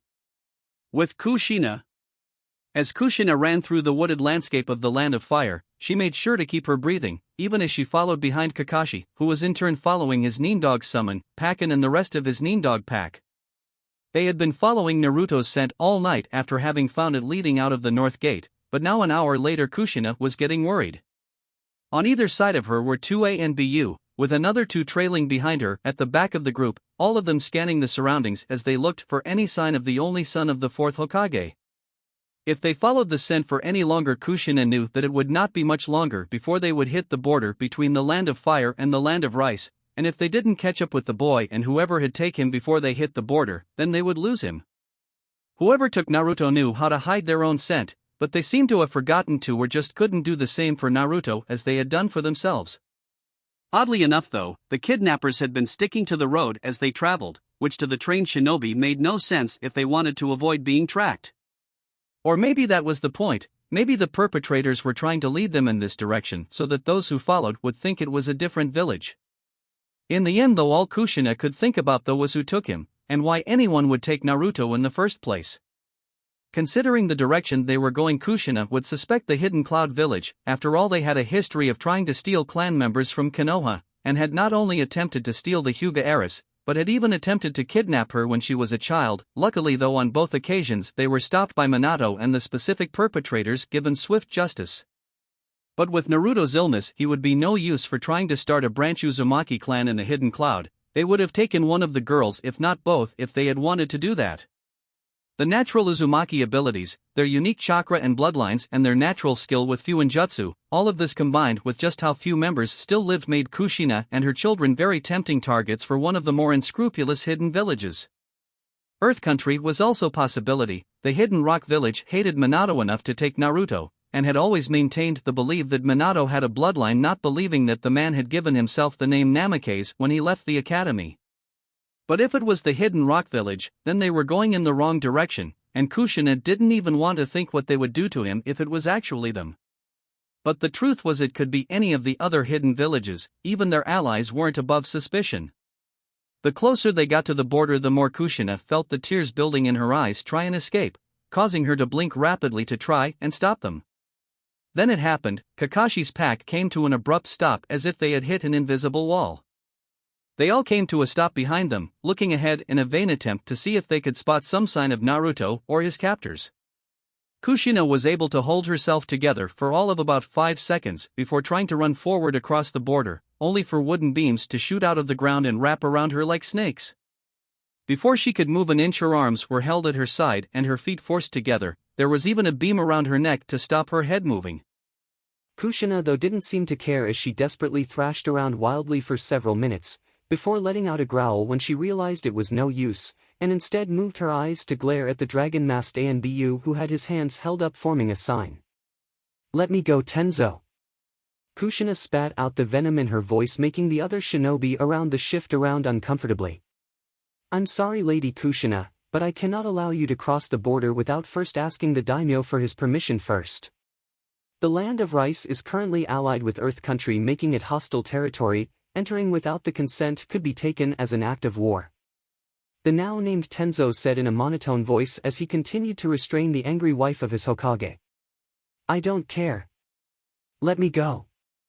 As Kushina said that, she began to thrash again, an action which caused a loud creaking noise, something which unnerved both Kakashi and the gathered ANBU when they realized that it was coming from the now cracking wood restraints. Thinking quickly, Kakashi ran over and spoke to Kushina, being careful to keep his distance just in case. The woman was known for her fiery temper after all, which when combined with her formidable skills as a shinobi made her a quite frightening person. Lady Kushina, please calm down and think. You can't help Naruto by starting the next great shinobi war. The trail has gone cold for now. What we need to do is to return to the village and regroup with Minato. He can recall Lord Jiraiya and we can start searching again when we get a new trail, so please just stop. As Kakashi said this, he bravely moved in front of Kushina, blocking her way, arms held up as he tried to calm the raging mother. She was still struggling slightly even after Kakashi finished talking, but now it seemed less fierce and more forced. The tears now streaming down her face were heart-wrenching for all those that had the will to look at her face, and when Tenzo finally released her, Kushina fell to her knees and sobbed. Her hair breaking slight at the thought of her weak and frail son being taken out into the big and dangerous world by persons unknown. With Naruto. Naruto was confused when he saw the lights ahead of him. From having studied the maps in his family's library before he left, he knew that he wasn't supposed to have hit the coast for at least another 2 days. Frowning slightly, he pulled out the map he had taken from the clan compound and lay it down on the branch he had just landed on, placing his compass next to it and trailing a finger along the route he had marked so far. Staring at the map, he found nothing that could explain the lights. There shouldn't have been as much as a village or even small settlement for loggers and their families for miles. And if there was, then he was much further north than he had expected, which would mean he would need to change direction slightly to get back on track. Putting the map away again, Naruto debated walking into the village or simple going around it. He did not want to be seen. A young boy on his own would arouse suspicion after all, but at the same time, if he was found trying to skirt around it without entering, then that would raise even more suspicion. He was quickly brought out of his thoughts, however, by a sudden sound. Aya! And just like that, his decision was soon made for him when the sound of a clearly female scream reached his ears, followed by several others. Quickly jumping closer, Naruto came to a stop just inside the tree line of the small settlement. Only for his eyes to suddenly widen in horror at what he saw before him. The buildings that made up the settlement were all on fire. It seemed as though everyone that lived in the settlement was being herded into one place by a group of what Naruto could only assume were ninja, all dressed in black with hoods and masks so that only their eyes could be seen. The only thing that identified them in any way were the standard shinobi headbands they were wearing, all which displayed what looked like a musical note. The few not hurting the loggers and their families were using fire jutsu to set the buildings on fire, the wood and straw quickly catching and spreading with ease, the flames roaring high into the air with large clouds of black smoke beginning to billow up into the air. Naruto could only watch as people were pushed and kicked, even thrown in the case of several children not moving quick enough until they were all huddled on the ground with the shinobi standing in a circle around them. Looking at the group, Naruto's keen eyes were able to count 11 of them in total, his eyes able to see through the dark like it was day. He was even able to pick up the faint blue outline that surrounded each of the people in the clearing, the outline being stronger around the shinobi. It was at that moment that one of the ninjas stepped forward and pulled his mask down, showing the smirk on his lips as he stared at the cowering people. "All right, you pathetic little shits, I'm going to make this easy on you. Tell us where the boy is, tell us and we will let you live. We know he was in the area recently, we know he was here no more than a day ago. You know who I am talking about, and you know where he is. Tell us, and you live." The man said, his voice holding the arrogance that only those who have wielded power can possess. Naruto had no idea who the man was talking about, but from the looks of the people gathered in the clearing they did. However, from the looks on their faces, Naruto also knew that they didn't know where whoever these men were looking for was, a fact that was confirmed when a large man with arms like tree trunks slowly stood up and moved to stand between the shinobi that was talking and the rest of his people.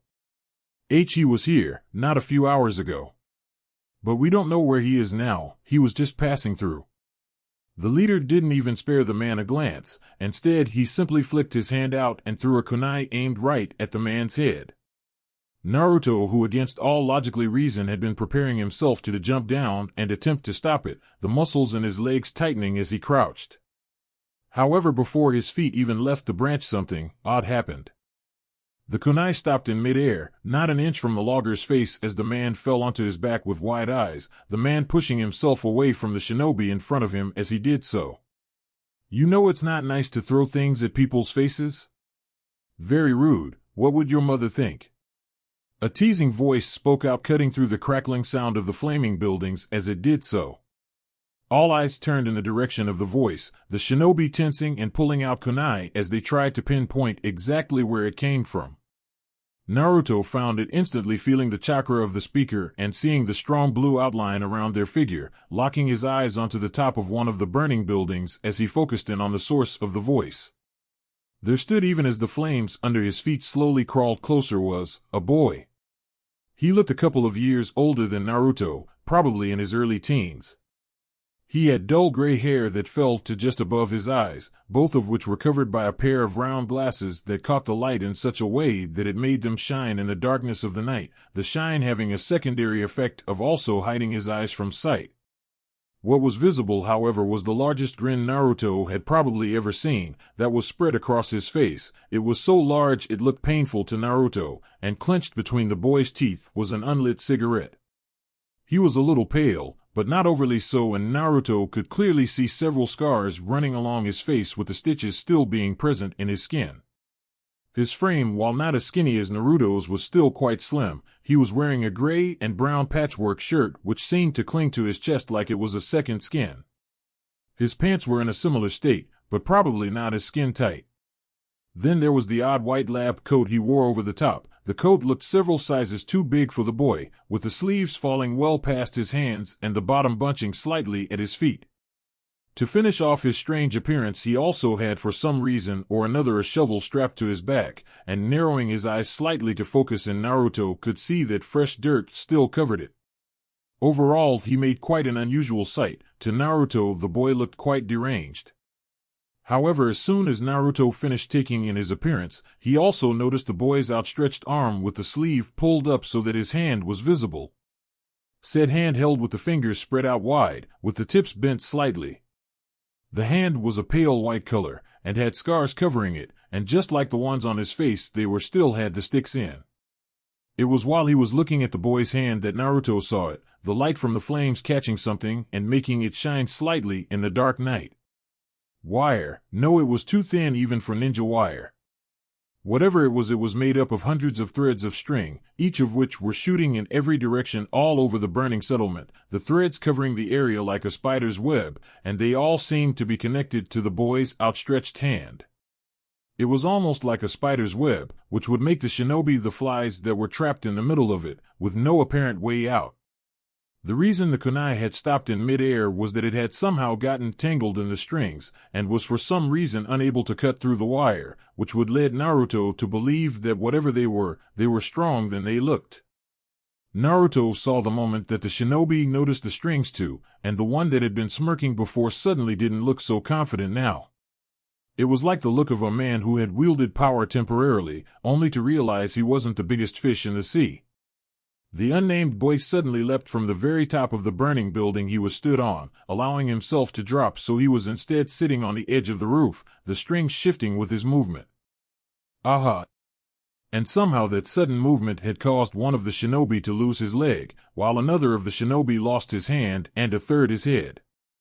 It was quite a show to the watching Naruto, who with his enhanced vision was able to see the strings moving in the darkness, and how easily they seemed to cut through the flesh of the enemy shinobi. This left 8 shinobi who were still able to function at 100%, all of which now looked very worried and very pissed off. The same one that had been speaking before slowly turned to face the boy, getting a cut on his cheek for his trouble. You little shit. You know you will never get away with this. He will just send more, you will never escape. The man shouted out, the arrogance that had been previously present fading to reveal a note of fear and anxiety in his voice. In response to the man's threat, the boy showed absolutely no sign of caring. Instead, all he did was lean back so his head was next to a flame, which with a slight tilt of his head he used to light his cigarette without taking it out of his mouth. You talk a lot, don't you? I can fix that if you want. I always wondered what it would be like to remove someone's voice box. I know most go for the tongue, but let's face it, after so many years of it being the first choice, it is kind of a bit boring. Was the boy's nonchalant response, a cloud of smoke leaving his mouth as he spoke, the wispy white smoke being swiftly overwhelmed by the great billowing black smoke that was coming off of the burning buildings. Then, with a twitch of his middle finger, two more of the shinobi fell, one losing his feet and falling into other and getting sliced into pieces, while the other was simply cut in half at his waist. The boy still showed no sign of caring, and the grin was still in place as he took a deep puff before leaning his head back and letting the smoke in a thick stream. When he turned to face the man again, he got a thoughtful expression on his face, the grin slipping for a moment as he took on a serious look and hummed to himself. You know, I actually think I have a better plan for you. A twitch of his index finger, this time only one being killed as the top of his head fell off. After all, I could always use a few more parts. Another twitch, another two dead. And it's so hard to find volunteers. Twitch, and now only the shinobi who had been speaking was left, looking like he was going to make a run for it any second now. But before he could, there was another twitch, only this time instead of cutting the man into pieces, the strings wrapped around his body. They dug in deep, leaving lines all over his skin, but didn't cut. The shinobi was spluttering as he took in deep, gasping breaths now, eyes wide in panic as he found he was unable to move an inch. He was, however, able to speak. Damn you, Frankenstein, damn you to hell. The now named Frankenstein just tilted his head to the side and gave a small smile, uncaring for the man's curses. Where would be the fun in that? And with a final twitch, the last shinobi fell to pieces on the ground. Chapter 4, The Grave Robber. With Naruto. As the enemy shinobi fell to the floor, the now named Frankenstein reeled in his strings. As he did so, he showed that he had a strange arm brace on his wrists. It was odd looking as it had spools of string attached that Naruto didn't notice before. Looking around the burning settlement, Naruto noticed that the loggers and their families were fleeing into the woods, using the distraction caused by Frankenstein to their advantage as they ran away. They didn't even look back as the odd boy in the lab coat waved them off with a large smile on his face. They seemed just as afraid of him as they were the shinobi he had just killed, maybe even more. Naruto stayed on his branch, choosing to watch and wait, which paid off as the moment the last of the villagers were out of sight, Frankenstein jumped down from his perch on the burning roof and started whistling as he walked over to the dead and dismembered shinobi. The boy was so casual about the whole thing that he even had his hands in his pockets as he whistled, showing nothing but carefree indifference to the massacre he had just caused. However, it was after looking at what was left of the shinobi that Naruto saw them, all 11 of them floating about 2 feet off the ground. Souls, but unlike any he had seen before while feeding from the various animals that populated Konoham, animals that were not limited to birds, dogs, foxes and cats. Each of the souls' orbs were almost completely black except for a few blue spots here and there, and the glowing white centers of the orbs. Thinking back, Naruto remembered what you had told him about souls. He had said that the souls could go to one of 2 places. They could either go to the pure world or the impure world, depending on the purity of the soul. He had also said that a tainted soul would be obvious, as when a soul is revealed that the darkness cannot be hidden. This meant that these shinobi must have been very bad to have such black souls. Naruto felt the saliva pooling in his mouth at the sight of them, his stomach giving a low growl. It took all his self-restraint to not just jump down there and devour them, so great was the urge that his grip on the tree branch he was perched on started leaving slight indents. Naruto's eyes flashed from the souls to the other boy in the clearing, who as Naruto watched seemed to have started digging through the different body parts strewn across the clearing. Naruto pulled his bag off his back and dug around until he found his recently finished mask. He had at least finished carving and painting it, however he still planned to add a few seals when he had understood and learned enough not to have it blow up in his face, literally. The mask was actually in 2 parts, one part covered the lower half of his face, while the other covered the top half. They were made to look like a slightly demonic skull, with large teeth and sharp features, though whether it came across that way was debatable. After all, he was only 10 and was hardly an expert craftsman. The two parts were separated at the mouth so that he could open it, and curved so it covered the sides of his face. It stopped just at his hairline. Most of the mask was painted black, with the exception of 2 white lines going down the mask from the top to the bottom, cutting through each of the eye holes. Overall, it was quite a shoddy job, and definitely looked like it had been done by a child. Fortunately, though it did its job, it hid his identity. When he placed the mask on his face, Naruto used a bit of his chakra to keep it held in place, leaving only the blue of his eyes visible through the mask's eye holes. He then made sure his hood was up and covering his hair. After assuring himself that both his features and hair were covered, he jumped down from his tree and slowly walking towards where the souls were floating above the fallen shinobi's bodies. His approach was almost like a predatory prowl as he kept low to the ground ready to bolt at any moment, as while the other boy in the clearing had his back turned to him. Naruto had just seen him dispatch a number of trained shinobi. Sure, they were probably quite weak, but they were still probably stronger than Naruto currently was. Being careful not to make a sound, Naruto slowly walked over to the first soul and reached out for it, coating his hand in his unique chakra as he did so that he could grab it. You had told him that for the more powerful soul he would need to use a small amount of his chakra to be able to make physical contact with it. The weaker animal souls he had dealt with so far had needed nothing more than the passive chakra he had running through his body for him to pick them up. You had told him that a more powerful a soul was, the more likely it was to try and fight him if he went to take it, and therefore to better exert his control and will he should use chakra. His fingers had just brushed against the first soul orb when he felt something tapping his shoulder. Turning around, his hand going for the sheath knife at his hip, Naruto was completely knocked off balance by what was said next. "Hey you, which of these do you think look healthier?" Startled, Naruto jumped back, turning and facing the boy talking to him, his knife out and held in a guard position, not that it turned out to be really necessary. As the boy before him barely blinked at Naruto's actions, instead Naruto found 2 hands held in front of his face, each of which was holding some kind of organ. How had he not felt him walking up behind him? He felt anything and everything that was alive. These were the thoughts that were running through Naruto's head as the boy in the lab coat continued to wave his organ-filled hands in the blonde's face. Naruto, instead of looking at the organs that were still dripping blood, instead looked up at the person holding them, his eyes coming to rest on the smiling face of Frankenstein.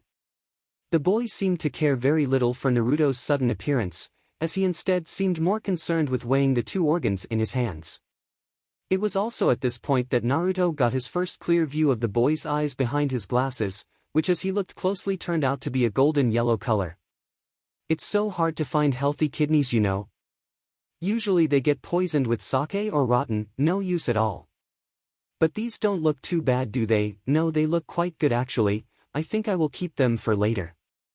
Lungs, on the other hand, well, you wouldn't believe how many of those I go through.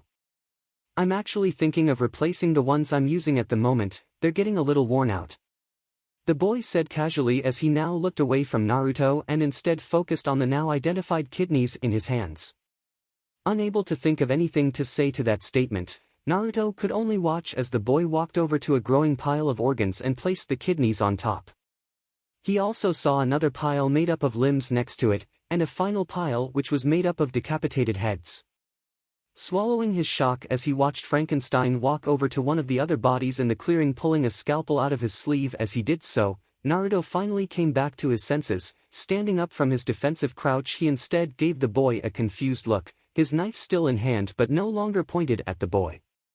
What are you doing?" Naruto said a bit shakily at first before pulling himself together as he overcame his shock. "Recycling. I rarely get to pick through stuff this fresh, not an ounce of rot or a single worm. These lungs look good enough for now," was the nonchalant response he received. Naruto watched as with a hard tug, the clearly insane boy pulled out the lungs from one of the dead shinobi's chests and held it up as he examined them, a cheerful smile on his face all the while. "What?" Naruto asked blankly. "Just 1 second." Without another word, Frankenstein stood up and took off his baggy lab coat, with his shirt soon following.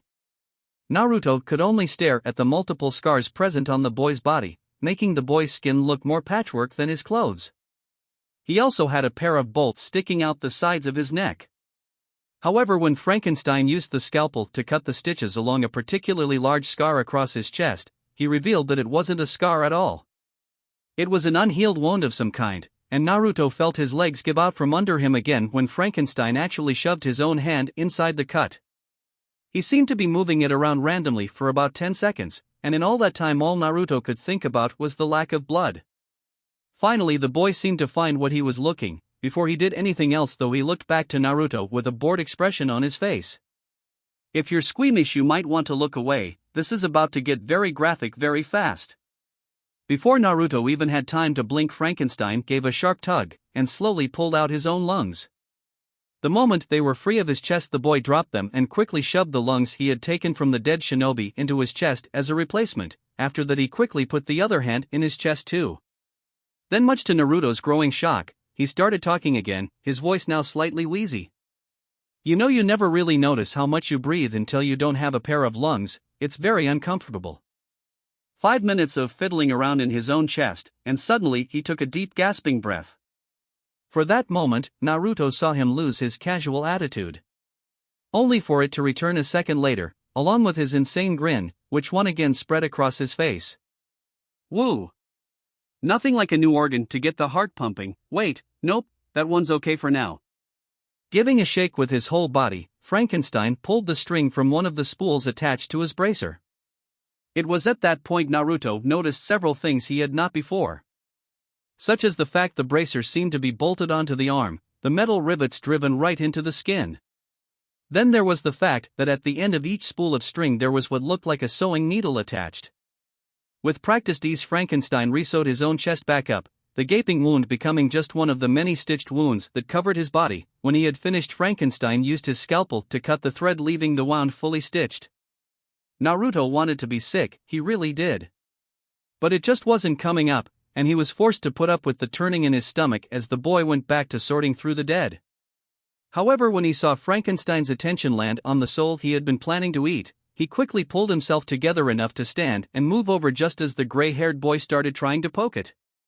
It turned out when Naruto's chakra makes contact with a soul, it causes it to become fully visible to everyone. Naruto made a quick note of that as he tried to wave the other boy off from touching his prize. He seemed to find the fact his finger passed through it very amusing, as he continued to poke it in vain. What the hell is this? Did you make this?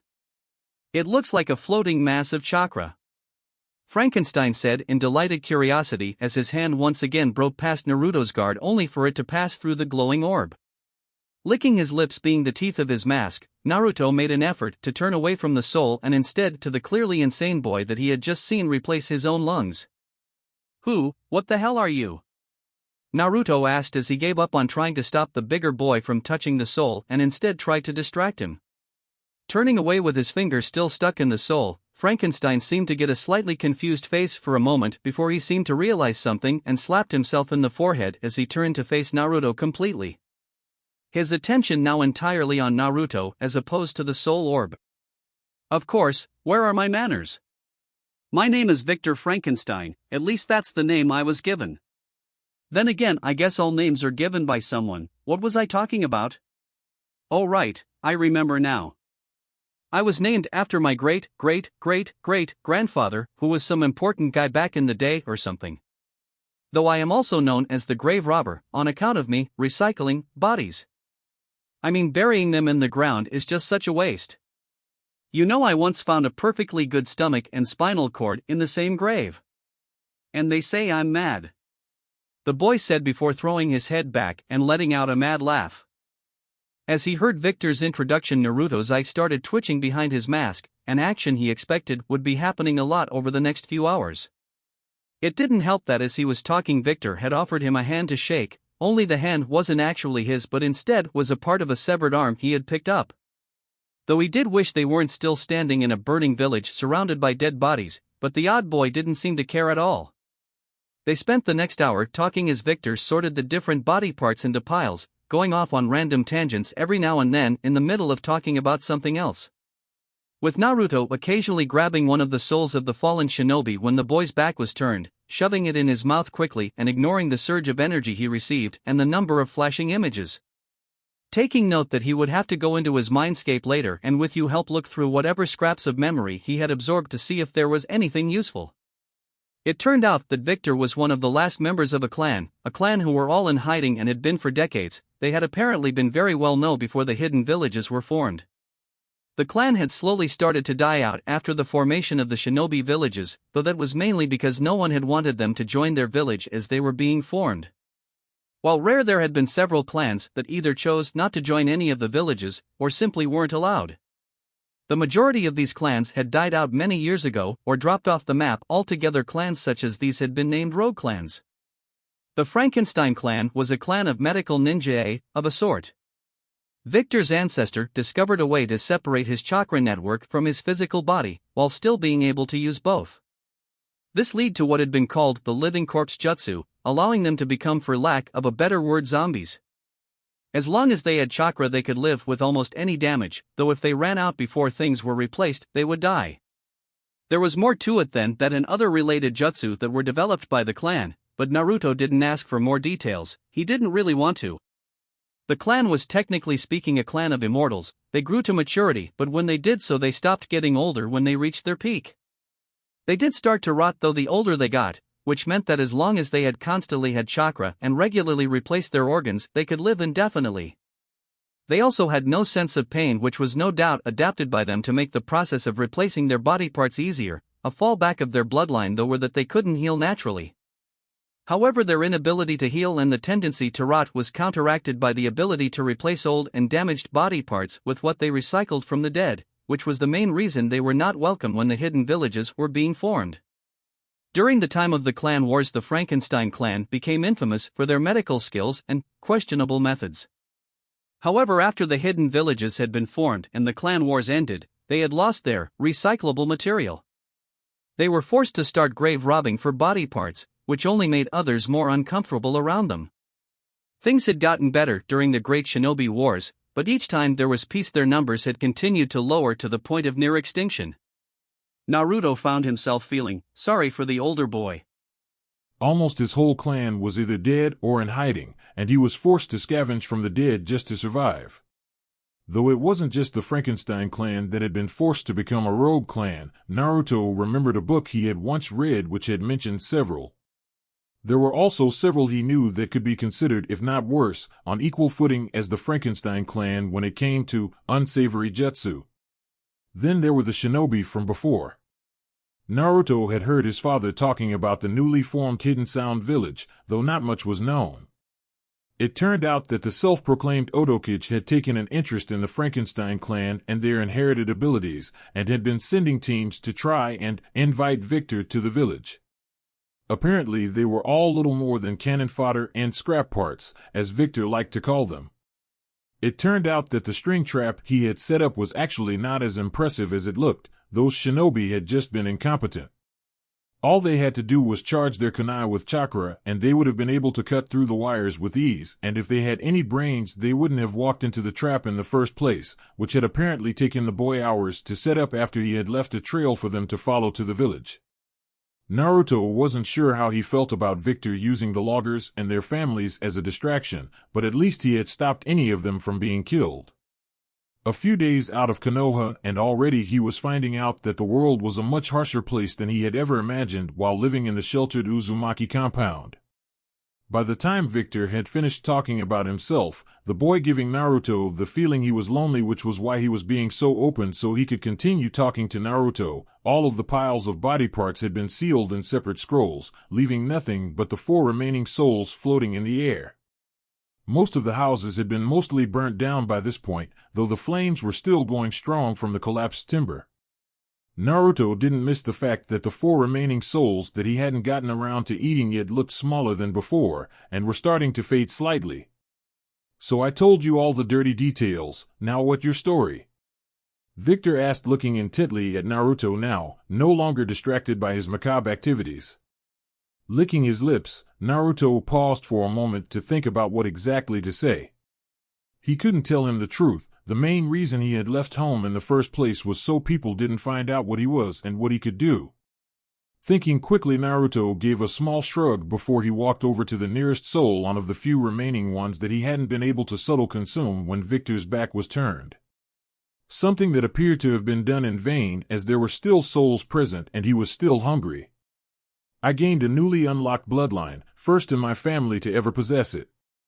Didn't like the idea of being turned into breeding stock or a weapon, so I did a runner. Was Naruto's abrupt answer to the boy, as he chose to rely on half-truths. The soul was cold to the touch and about the size of an apple now that it had shrunk. Really? So what's your thing? I met this guy from one clan once that could turn his entire body into water, which was really cool. Victor said enthusiastically as he continued to watch Naruto, intently looking for any indications of what this mysterious bloodline could be. Turning back around to face Victor with the soul still in his hand, Naruto smirked behind his mask at the surprised look on his face before lifting the soul to his mouth. This was the reason he made it so his mask was in two parts. He hesitated for all of a second, suddenly unsure if this was the right thing to do, to reveal his ability in the form of a bloodline so blatantly, but then the growling of his stomach decided it for him. Opening his mouth impossibly wide, Naruto put the soul into his mouth at once and swallowed it whole. Once again he felt the adrenaline rush like nothing he had ever felt before, exploding inside his body, filling him with energy and washing away all the aches and pains after having tree jumped for so long. He felt his own chakra more than double, straining slightly at his core before it grew to accommodate the added chakra. Eating this soul was just as intense as the other ones he had eaten. It was so different to the animal souls he had eaten before. Rolling his head on his shoulders and making the joints click loudly, Naruto turned back to Victor with a smirk hidden behind his mask. Victor gave a low whistle, scratching his head with a small frown on his lips as he seemed to be trying to understand what had just happened.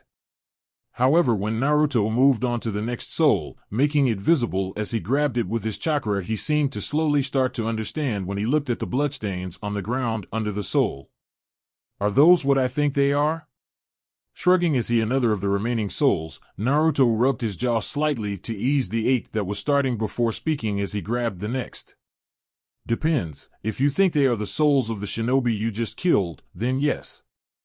I can not only see them after something dies, but my chakra allows me to touch them, and when I eat one, the chakra is added to my own. My body needs a mixed diet of both souls and normal food to survive, which is why Naruto began, outline a very rough summary of his bloodline. It was only fair after all, Victor had told him his, and so Naruto would reveal his own. Of course he wouldn't reveal everything, after all it is easier to get away with half-truths than lies. You're so skinny. Let me guess, you didn't start seeing souls until after you unlocked your chakra, meaning you were starving? Naruto had to give it to the boy. He was smarter than he looked, and acted, and sounded. He also seemed to be very indifferent to the fact that Naruto was eating human souls, though Victor seemed to understand his silence and gave a shrug. Dude, I'm a freaking grave-robbing nut job. You eating souls is not a big deal. Though I doubt you would have been used as breeding stock wherever you came from, because a skill like that is more suited to a rogue clan. You, my friend, as far as most people are concerned, are little more than a parasite that needs to feed off of other people to survive. That's how most of us ended up becoming rogue clans after the end of the clan wars. Just another outcast, or as the proper shinobi and villages call us, lone nin. The way he said lone nin, Naruto knew that Victor didn't think much of the title. Naruto had never even thought about it like that, but Victor was right. Would his family have thought the same, thought less of him because he needed to eat souls to survive? Before, Naruto would have said that yes, they would have accepted him without a doubt. Now though, after having found out they had lied and misled him for his entire life, he was not so sure. But one thing he knew was that the rest of the Hidden Leaf would not have accepted his existence. Suddenly his plan to run away to Whirlpool sounded better, while at the same time not as well thought out as Naruto had first thought. Where would he find souls? Sure, animals kept him fed, but they didn't make him strong. He needed to be strong for when people eventually found out what he really was, when they would come for him. After all, was that not his original plan, to get so strong he would never have to feel scared or weak again? His hand hesitated as he reached for the last soul, suddenly unsure with what he was going to do. Until Victor spoke again. "So are you heading to water country too?" His question was quite simple, but all the same it threw Naruto for a loop. Blinking, Naruto turned away from the soul and back to Victor, only to deadpan when he saw the boy wasn't even paying attention. Instead, he was just picking his nose. "What? The land of water, you going? With the hidden mist civil war going on, it's the perfect place for outcasts like us. More people killing each other than people ever bother to count, and there is always work in war for people like us with special skills. So you going?" Victor asked again, a grin on his face. Naruto turned back to the last soul and held it in his hand for a moment, before giving a silent nod and swallowing it. "Yeah, I guess so." "Great. We can go together. By the way, what is with that stupid mask?" "It is to hide my identity." "Oh, okay, so, are you any good at digging?" It was as Naruto and Victor were shoveling the last bits of dirt upon the mutilated remains of the sound shinobi that Naruto felt something. It was like a strange itch on the back of his neck. Turning and looking around, Naruto's eyes scanned the dark trees that surrounded him, looking for anything that could have caused the feeling. As he looked around, his enhanced sight allowed him to see through the night like it was day, but this enhancement did not allow him to look through trees. Deciding to try something else out, Naruto drew on his sensing abilities. Although he did not that they be as good as Mito's sensory abilities, Naruto's had a unique trait to them. Searching the surrounding area with his abilities, he soon found the source of his discomfort. Sitting roughly 20 meters back from the tree line was the figure of another person. To Naruto's, the person stuck out from the rest of his surroundings, his figure a blazing light compared to the rest of the dull and grayish landscape.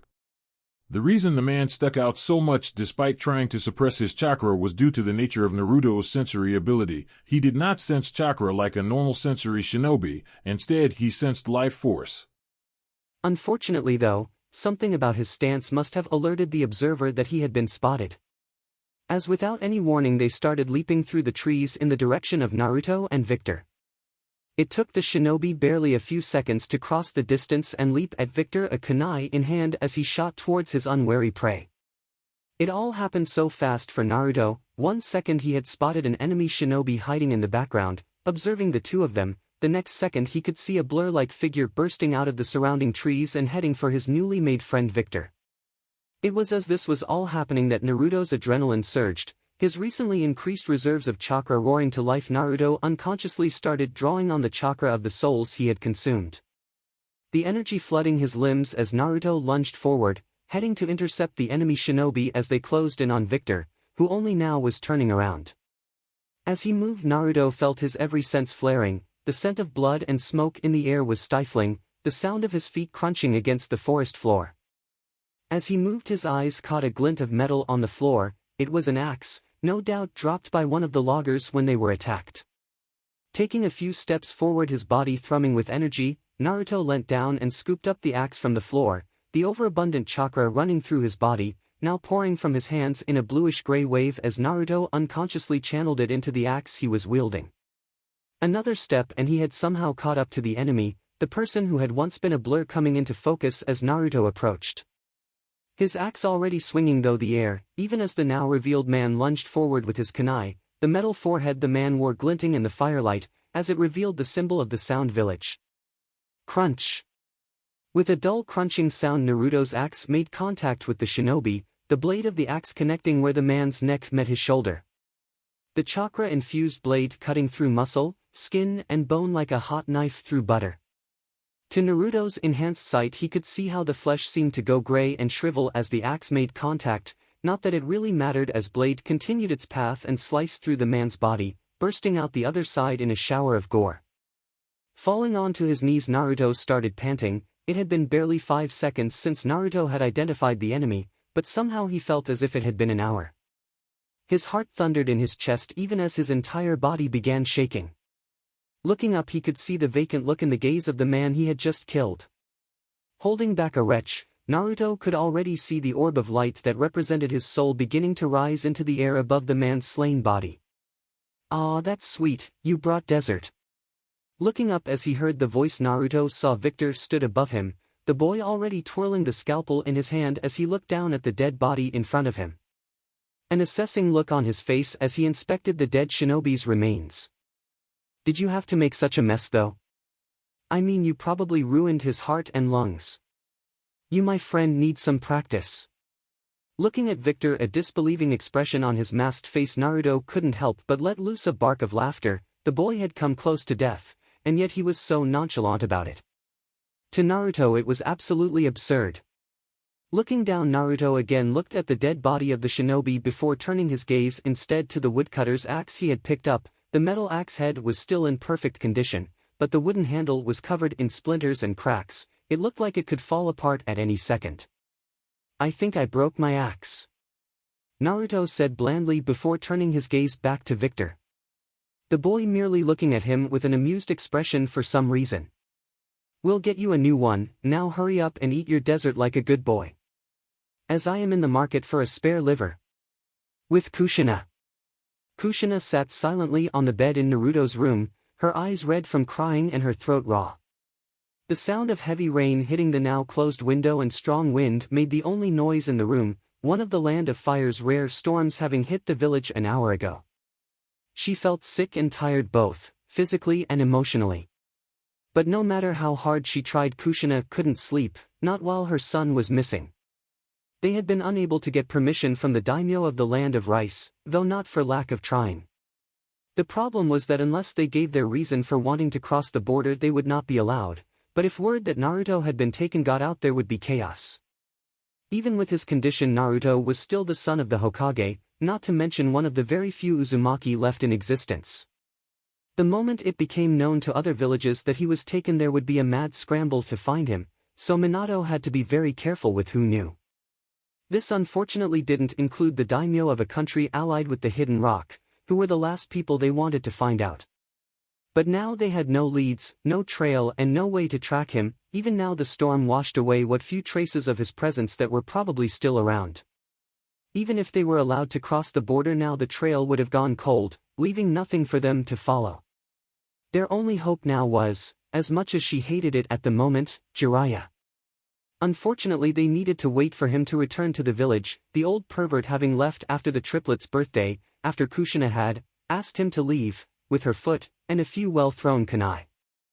Minato had sent a messenger hawk with a letter calling him back to the village the moment they returned after hitting the border, but he didn't go into any details in the message in case it was intercepted by hostiles. But it depended on where he was in the elemental nations at the moment, just how long it would take for the message to get to him, along how long it would take him to get back. 2 weeks was a long time for someone like Jiraiya, and he could cover a lot of ground in that. Though Minato had used one of their codes to stress the urgency of the situation, so when he did get the message, the old pervert would no doubt come running as fast as he could to see what the problem was. Letting out a tired sigh, Kushina stood up and walked over to Naruto's desk, her hand gentle over the top as another tear fell from the corner of her eye. However, before she could start crying again, something caught her eye. One of the drawers on the desk was partly open, just enough for her to see that it was empty.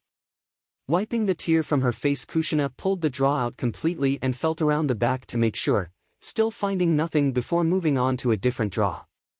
All of them were empty.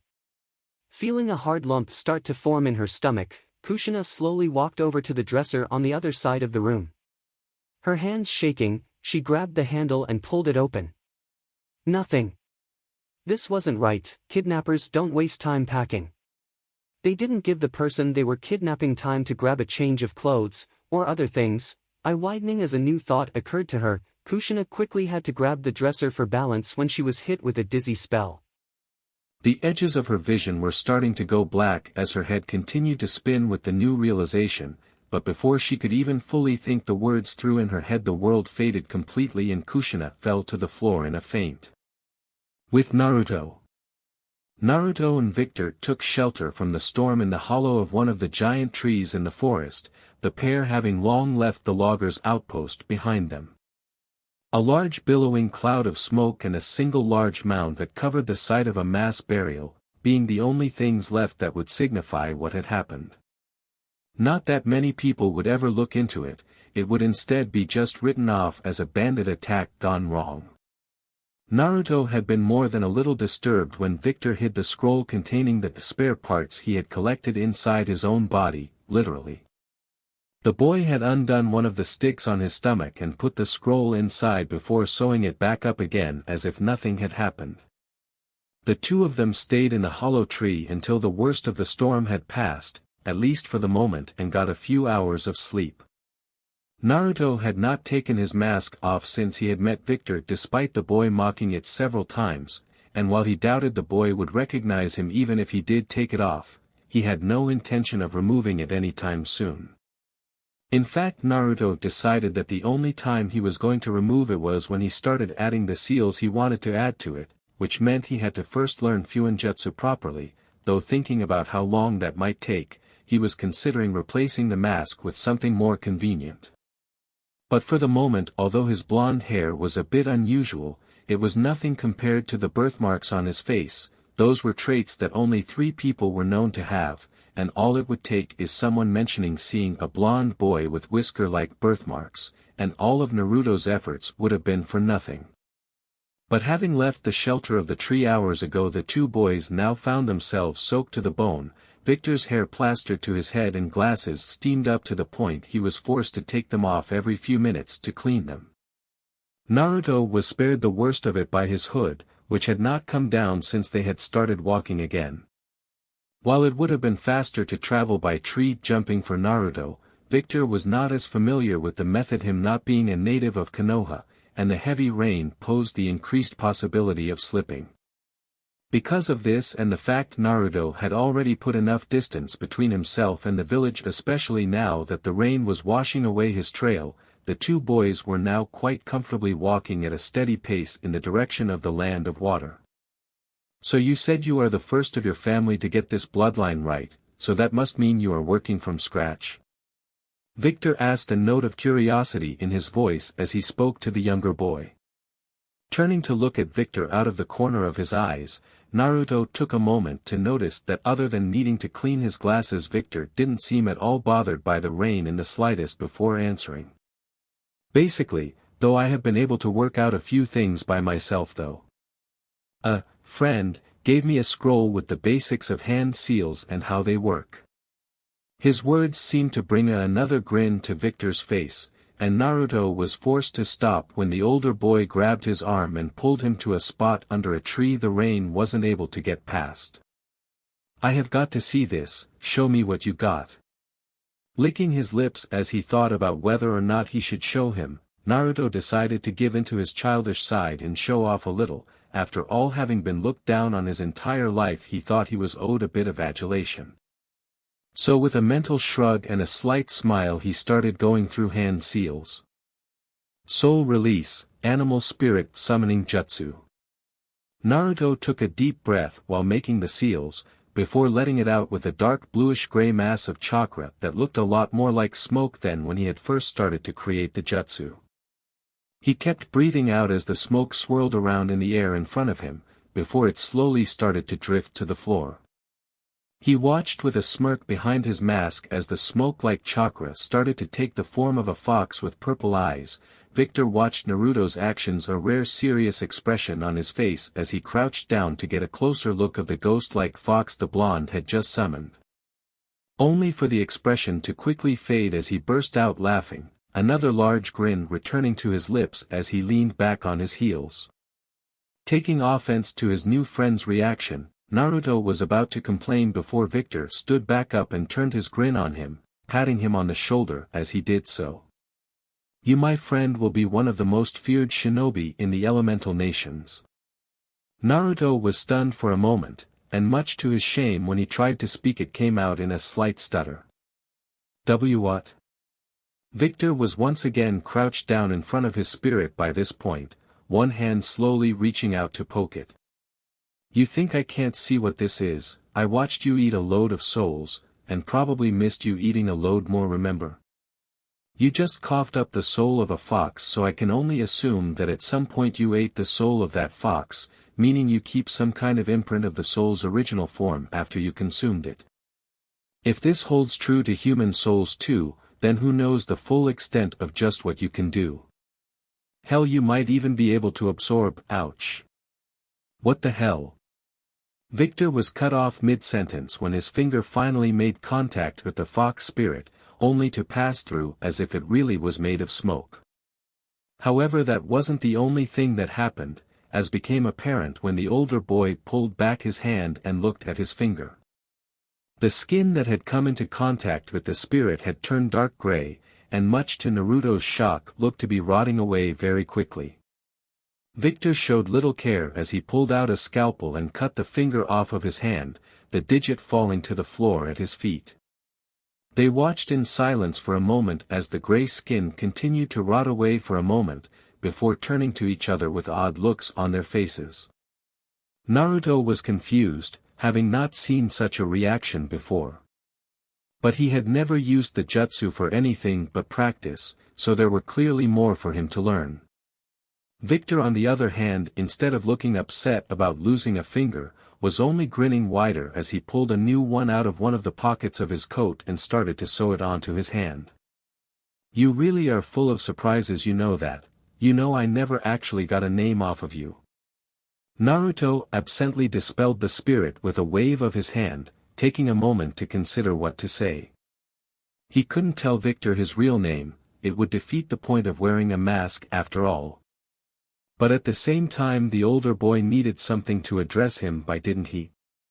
Apparently seeing his conflict despite him wearing a mask, Victor gave a small shrug and folded his arms behind his head casually. Hey, don't worry about it, I figure if you are still wearing that crappy mask you don't want your real name getting around either. How about a nickname then? Naruto gave a relieved sigh, grateful for his new friend's understanding, and gave a small nod. Victor's lips formed a smile that only bordered on a grin, holding his chin in a thinking pose as he seemed to consider what to call him before clicking his fingers. I've got it, I'll call you Ghosty. Naruto gave him a deadpan look that could be both seen and felt through his mask, before shaking his head and walking back out into the rain. Victor followed a moment later, his hand once again on his chin. No. Okay, how about Deadly McDeadface? Corpse Breath. Soul Sucker. This continued for the next hour, until Naruto finally had enough and Sucker punched Victor in the stomach to shut him up. They never did settle on a name by the end of it though. Chapter 5 Off to Sea. With Naruto. Naruto made sure to pull his head lower as they approached the small port settlement. This was both to cover his hair and to hide his masked face. While the mask couldn't be linked to him like could his hair, it would still put people on edge, plus he was tired of all the mocking he was receiving from Victor about it. Yes, the workmanship wasn't the greatest, but he was only 10, so give him some credit. When it came to unnerving people though, he really shouldn't have bothered. After all, Victor did enough of that for the both of them, what with his scarred features and the insanely large grin spread across his face. It had taken them just over 2 days to reach the ocean from when they had left the loggers' settlement, though they did waste another 5 hours searching for the small port village they now found themselves at. The both of them drew more than a few odd looks as they walked down the road towards the docks, passing the small hut-like buildings that made up the settlement as they did so, though no one seemed bothered enough to actually approach them.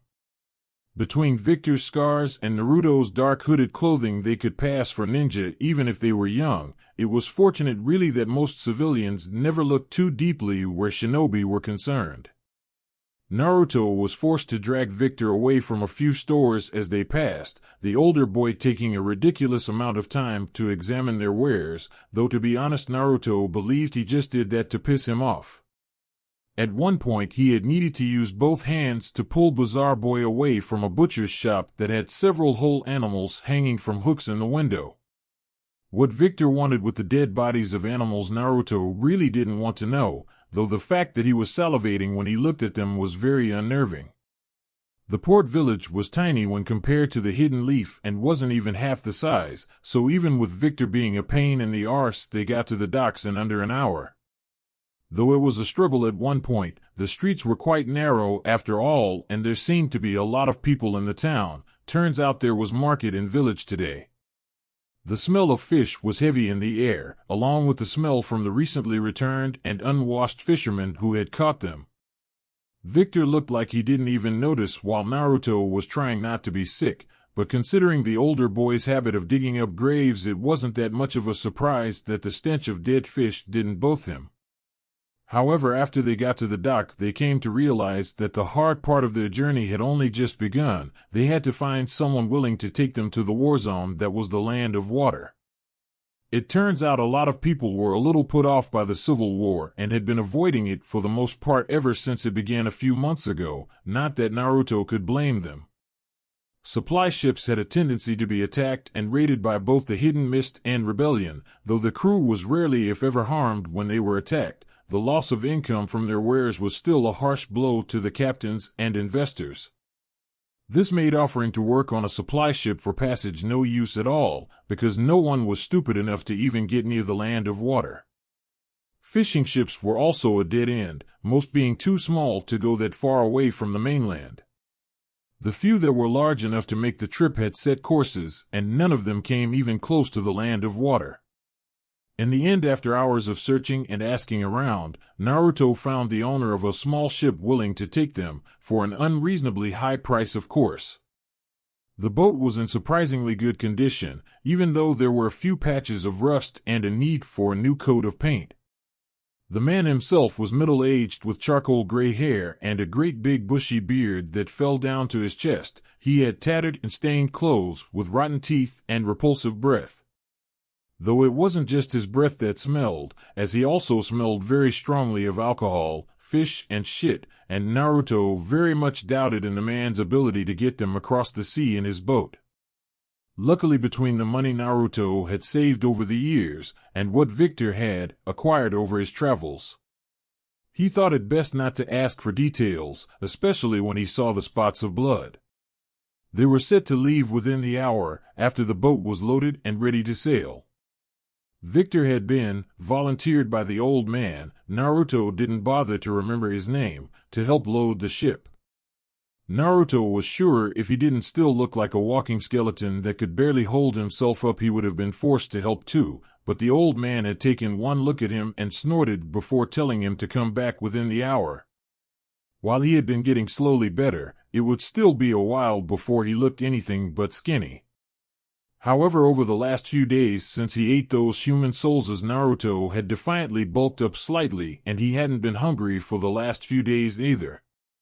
Walking through the village, Naruto looked around at the dirty streets and the large number of cramped shops and stores that ran along the main high street of the village. It was a shock to Naruto the difference between Konoha and this place. The disparity in wealth between the two was obvious. Looking around, Naruto saw a market stall that grabbed his attention. The stall was just a table with a dirty canvas roof overhead. But that was not what grabbed his attention. No, it was what the stall was selling that did. It was selling weapons. Walking up the stall, Naruto could see the suspicious and wary look in the owner's eyes as he took in his appearance, puffing on a cigarette as he did so. Not that Naruto's appearance seemed to bother the man though, as he forced a large smile on his face, the grin showing of his yellow smoke-stained teeth. "Welcome to Wakaba's Weapons. We have weapons for all occasions, the finest in the land, wielded by famous shinobi and samurai alike." Raising his eyebrow at that, Naruto looked down to peruse his collection. He was not impressed.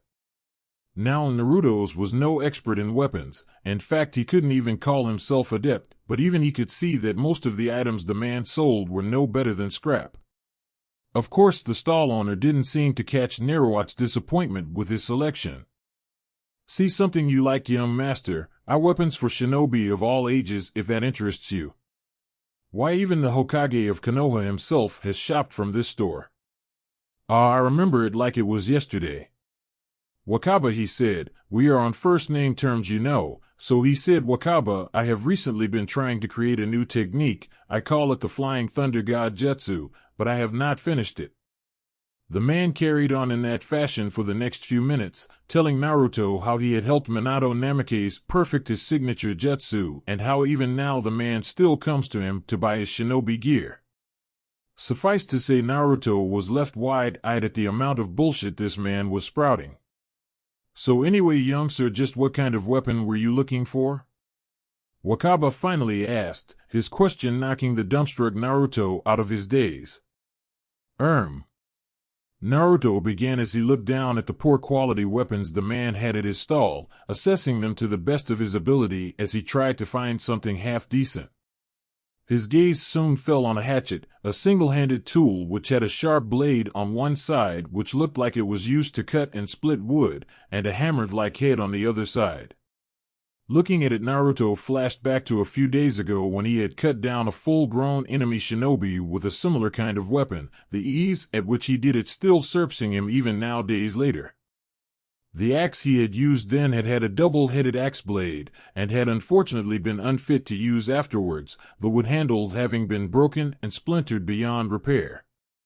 Looking at the hatchet on the stall, he saw that it had a metal handle and head, with what looked like a leather grip on the shaft. Wakaba, the stall owner, upon seeing what had caught Naruto's eye, instantly jumped at the opportunity and began his usual spiel. "Ah, good eye you have indeed, young sir, a formidable weapon that is, sir. Why, I sold one just like it the other day to another formidable shinobi. Tell me, have you ever heard of Zabuza Momochi, one of the 7 swordsmen of the mist? Why, of course you have. Well, just the other day he came in and bought the exact same weapon to replace his old one. Aren't hatchets usually used for cutting wood?" Naruto replied blandly, looking up at the man again as he did so. "Well, yes, I suppose, but—" the man said, taken off guard slightly by Naruto's blunt question. "I will give you 50 lin for it," Naruto said, deciding that since he was going to an active war zone it would be worthwhile have a weapon.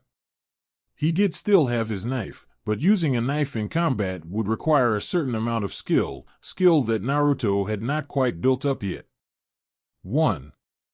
50 lin. Wakaba said, aghast, a look of shock on his face as he did so. "Why, a fine piece like this is easily worth 45 lin. Wait. 40 lin. Okay, you can have it," he said hurriedly as Naruto showed no signs of stopping, the greasy man gaining a scowl on his face as the masked boy did not buy into any of his spiel. "Good," Naruto said, fishing out the money from the pocket of his coat as he did. It was not much money, but it was still only slightly less than the weapon was probably worth. Picking up the hatchet from the table after giving the grumbling Wakaba his money, Naruto turned away from the stall and began heading down the street again. As Naruto continued to walk through the little village, he decided to take opportunity while he had it. Soon he found himself walking into the village's post office, the walls covered in shells with bird nests for the messenger pigeons to rest on. This place, like seemingly the rest of the village, also stank, only it was not the smell of fish that infested this place, it was instead the acrid smell of bird feces. Each of the nests had a metal plate with the name of the place they would fly to on the front, along with the price for delivery. The letter Naruto had in one of the inside pockets of his coat had been burning a hole in it ever since he wrote it before leaving the leaf, and now that he was about to leave the land of fire it was time to send it. It was a letter to his family, though he had addressed it to Shikamaru to be careful. He didn't want one of the people working at the post office to see the namikaze name and decided to make a little extra money by telling someone that could intercept it, and he knew that Shikamaru would know to take it to his family. The only reason he didn't leave it in his room when he left was that he needed all the time he could get to put as many miles between himself and the leaf as possible, and the time they would have spent searching the village before getting a tracking team involved had bought him even more time. But now he was far enough away he should send the letter. After all, he may not especially like his family at the moment and he may never like them again, but he would always love them. They were his family after all, and despite the lies, they had loved and cared for him, which had inspired the unconditional love many children have for their parents and parents have for their children. It didn't mean he wasn't still pissed off and upset as he was, but he owed it to both his family and himself to explain why he left. Naruto hesitated slightly as his hand moved to the letter, nerves suddenly making his body freeze. Was he really doing the right thing? Maybe this was a mistake? But then Victor's words rang in his head again, about what he was and what people thought of people like them. He was alone, no, He was an outcast now, a scavenger of the elemental nations, and the only way for people like him to survive was to be strong and resilient. Licking his lips, Naruto let out a sigh and pulled the letter out and walked over to one of the people working. Konoha, no rush. Without another word, Naruto placed both his letter and the money on the table and turned to leave, deciding to have a look around the rest of the village before heading back to the dock. With Kushina let out a frustrated sigh as she leaned back in her hospital bed, a fierce scowl on her face as she tried not to fidget under the gaze of the several ANBU hidden in the room for her protection. She had been confined to the room and its bed for the last 3 days, after having fainted in Naruto's room. At first she had assumed it was just the stress and the shock of realizing that Naruto might not have been kidnapped after all, but after she had woken up in the hospital, the doctors had a different theory. Kushina was pregnant, about a month and a half according to the tests they had run on her while she was under their care. When Minato had told her Kushina had been a mess, as she was filled with a strange mixture of joy and sorrow, the two emotions fighting for dominance in her mind. The fact she was having another son or daughter was great news. No, it was absolutely fantastic news, and there was no way in hell she would ever think differently. Having a child with the man she loved was a blessing, and another addition to her family was a dream come true. However, her joy was dampened by the knowledge that the child growing in her even now may never get to meet their brother, who it seemed had actually run away from home. Meaning that even with the new addition to their family, it would never truly be complete until Naruto came home to them. When she had told Minato her fear, her husband had gone very quiet for a moment, a look of horror flashing behind his eyes before he could completely hide it from her. He had then quietly excused himself to go and check for himself, only to return a few hours later and tell her that he came to the same conclusion. Minato was actually in a council meeting at this very moment updating the other clan heads, and she knew it would mean they would have to change the search method they had been using. It was a lot harder to find someone that didn't want to be found over someone being forced along by a group of kidnappers, even if they were just an untrained child. Naruto had already proven himself more resourceful than anyone had given him credit for by not only getting out of the village, but also somehow making it to the border before they could catch up. He had timed it perfectly, and it had them wasting time looking around the village before even getting trackers involved. This under any other circumstance would have made Kushina swell with pride, had it not been for the fact that this ingenuity of Naruto's behalf was making the process of finding him that much more difficult. But thinking on it, it still made no logical sense that the frail boy they all knew could cover such a distance in such a short amount of time, especially since he hadn't even unlocked his chakra yet. Kushina let out a sad sigh as she leaned back in her bed, her eyes slowly wandering to the form of Mito sitting in a nearby chair in the corner of the room reading a book on seals with an amount of focus that worried her. Both Mito and Urza had been taking turns to keep her company, but both had thrown themselves into their training to an almost obsessive degree since Naruto disappeared. They hadn't told them that Naruto might have run away yet, worried as they were about the reaction the news could receive from their two girls. They would tell them soon though. It would only cause more problems later down the road if they didn't. After all, wasn't this whole situation caused by lies in the first place? But for now anyway, she needed to keep calm and trust that Minato would be able to find Naruto, even if every instinct in her body was screaming at her that she should be out there searching with the rest of them. She had a baby she had to care for at the moment, and who knows the complications that could be caused by her actively engaging shinobi work would have on her unborn baby. No, she would have to trust in Minato and the others. He would be found, and everything would be okay.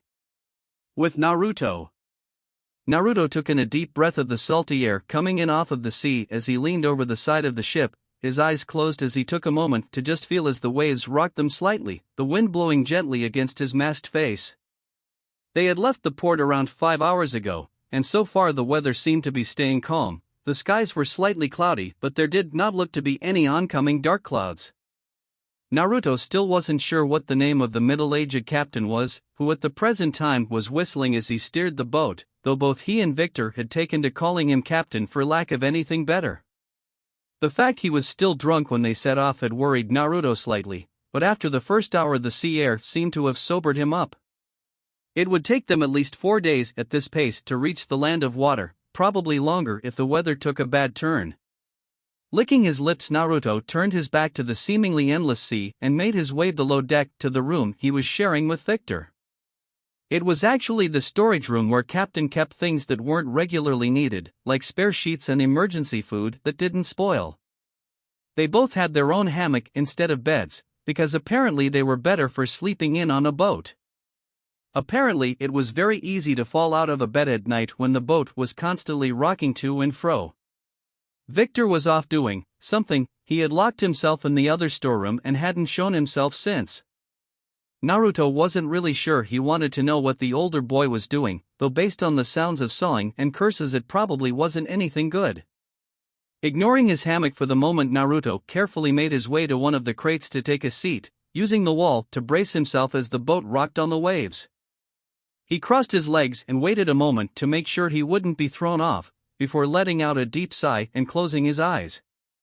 It took less than a minute for the world to fade around him. Having practiced every day before he left, the leaf slipping into his mindscape had become almost easy for him.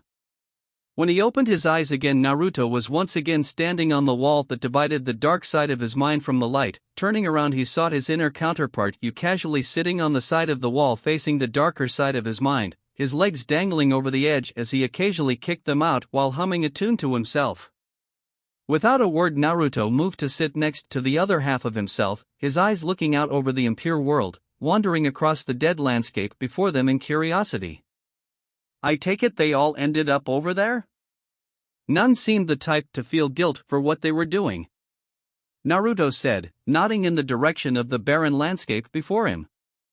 Yeah, they weren't exactly a pleasant lot, murderers and thieves mostly, though there was one of them who was the worst of a bad lot, a murderer, a thief and a rapist. They had killed hundreds of people between them, and had kidnapped dozens of others for sick experimentation. The world is a lot better off without their kind of filth in it, you said as he turned his eyes to Naruto, the blonde not even blinking as he met Yu's crimson irises. Naruto was not bothered by this news. In fact, if anything, it made him feel better about eating their souls, knowing that they were scum of the earth. Anything interesting you think I should know about? I know you said you would go through the memories we managed to absorb. Did you find anything interesting like new jutsu or chakra exercises? Yu, upon hearing this, leaned back slightly, his hands behind his head as he thought about his other half's question. Seeming to come to a decision, he looked up again, a contemplative look on his face. They didn't really have much in the way of jutsu that we can learn. The lot of them were little more than cannon fodder, but there are a few things we work on in our spare time. I will share the relevant memories with you when I have finished sorting through them, and then you can practice them with our body. Yu said, a slight smirk on his face as he looked up at the sun-like orb above them, which seemed to have multiple images flickering around in it. The orb was man times bigger than it had been before, it having been expanded by the added chakra the souls Naruto devoured generated. But the orb did not just contain the chakra of the souls trapped within Naruto, it also was where the memories that had been absorbed were kept. The memories were all of the victims' most recent ones, which could be anything from a week to a couple of months' worth of memories, and it was Yu's role to sort through these memories and manage the souls they devoured, just as it was Naruto's job to strengthen their body and eat more souls to keep their body running. It was almost like they were an engine, really. Yu was the engineer and Naruto was the operator, neither could fully function without the other. Turning away from the orb to look at Naruto once more, the smile slipped off of his face. The only other thing I can think of is the fact that the Otokage is a man named Orochimaru, and from the things I have seen he is bad news. I suggest we avoid both him and his village for as long as possible, because it would take a very long time before you could even scratch him. Before Naruto could answer, his eyes were drawn to movement in the barren landscape of the impure world, something that had never happened before. Yu had warned Naruto what would happen to anyone who was sent there, but that didn't change the fact he was slightly shocked. Slowly wandering through the dead trees was a black-cloaked figure without legs, floating about 2 feet off of the ground. The cloak was very loose and covered everything but the lower half of the face and the hands, both of which were covered in scabby gray skin. Its fingers were twice as long as they would have been, and from what Naruto could see of its mouth, the lips were black and what few teeth it had were falling out and pointed. As he watched, the creature turned its head upwards slightly, letting Naruto see under the hood and see the skeletal-like face covered in tight gray skin and empty eyeholes under the hood. This was a wraith. You had told Naruto that after his judgment, if a soul was going to be placed in the impure world, it would first be forced to experience all the pain and suffering they had inflicted in life. By the end of it, they were reduced to nothing but a hollow shell, with no memories or self-awareness. The dark portion in Naruto's mind wasn't punishment, it was merely the holding cell of what was left after the punishment had been completed. It had been designed by you, who had absolute control over their mindscape just as Naruto had absolute control over their physical body. When asked by Naruto about whether he was happy with the situation, you had replied yes, he could feel everything Naruto felt and would experience everything he did, and that for him was more than enough. Plus, he had also revealed his slightly sadistic side when he explained how although he enjoyed playing with the animal souls in the light side, he enjoyed messing with the corrupt souls in the impure world more. As Naruto continued to watch, two more wraiths came floating through towards the other, seeming to be unaware of each other despite being within only a few feet apart. You followed his gaze and gave an indifferent shrug of his shoulders, his face set into a bored expression. Pathetic, aren't they? Don't spend too much time thinking about them, Naruto. They got what they deserved. Naruto winced slightly when he heard that. He knew deep down that you was probably right, but in his young mind it still seemed slightly wrong. It was moments like this that made the blonde realize how different you and him were. They may share the same body and soul, but their two personalities were very different. You was a lot harsher and less forgiving than him despite them being the same age.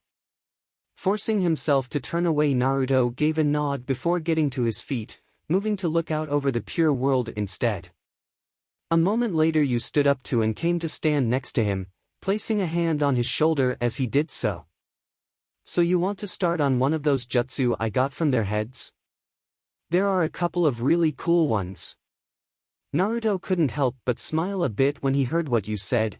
They may be very different in some ways, but they were very similar in others. You always knew exactly what to say to cheer him up.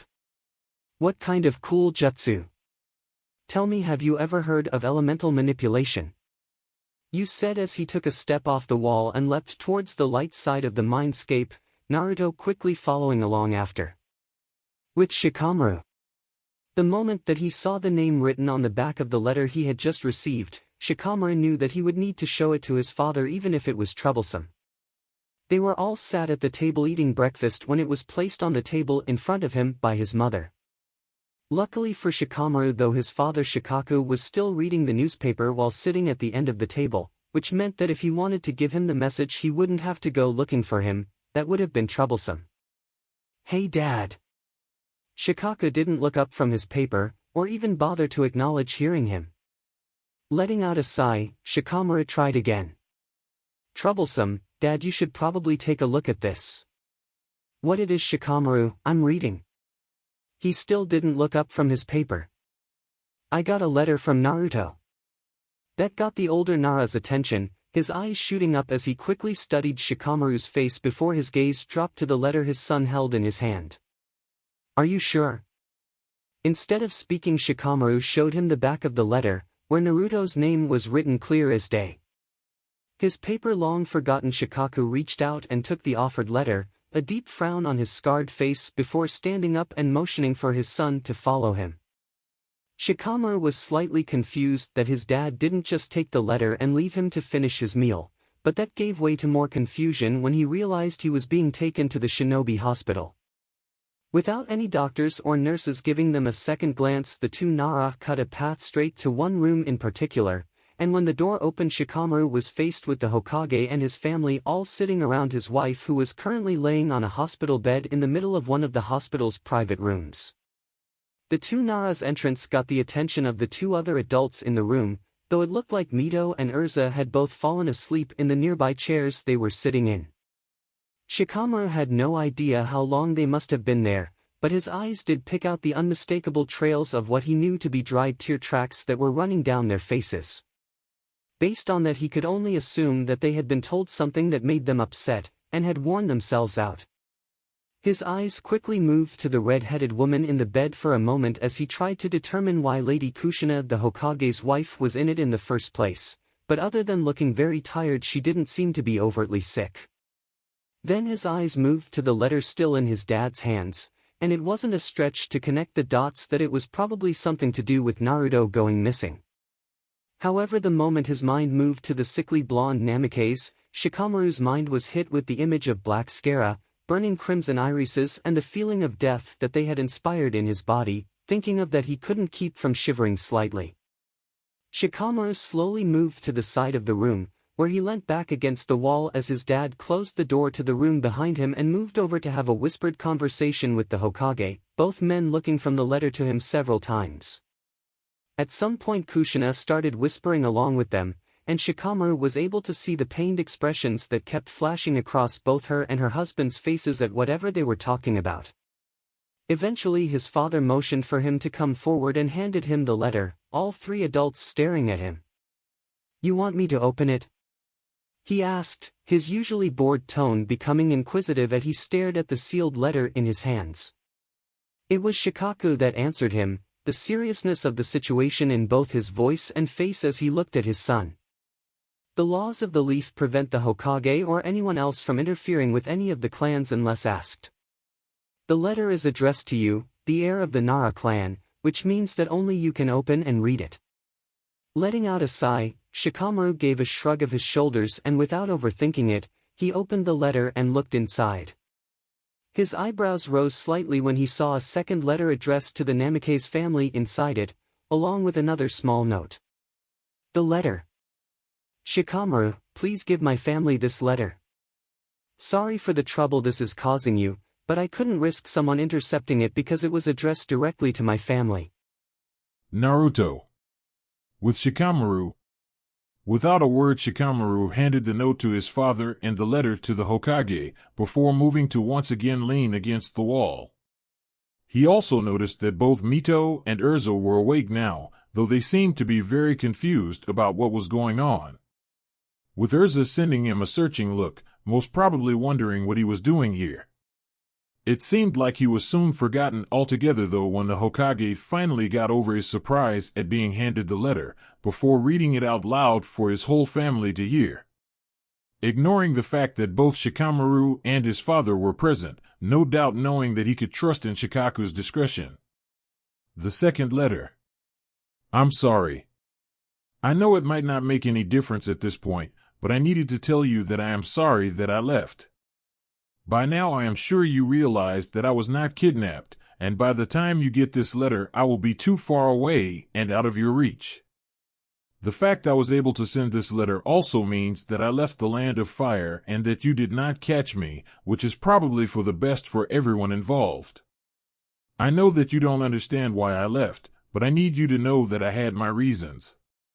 These reasons were not just to hurt you after the years of lying and misleading, no. It was because this is something that I feel I have to do. At the moment I am weak, you know that, and so does everyone else, and I no longer want that to be true. Something has happened, something that has made me realize that I need to get stronger. You said yourselves that you couldn't risk training me for fear of my heath, but by refusing to help me you have pushed my hand. I unlocked my chakra by myself, but when I did I found out something about myself, something different. I need to get stronger for what is to come, because when people find out what I can do their opinion on me will change, whether that is for better or worse I do not know.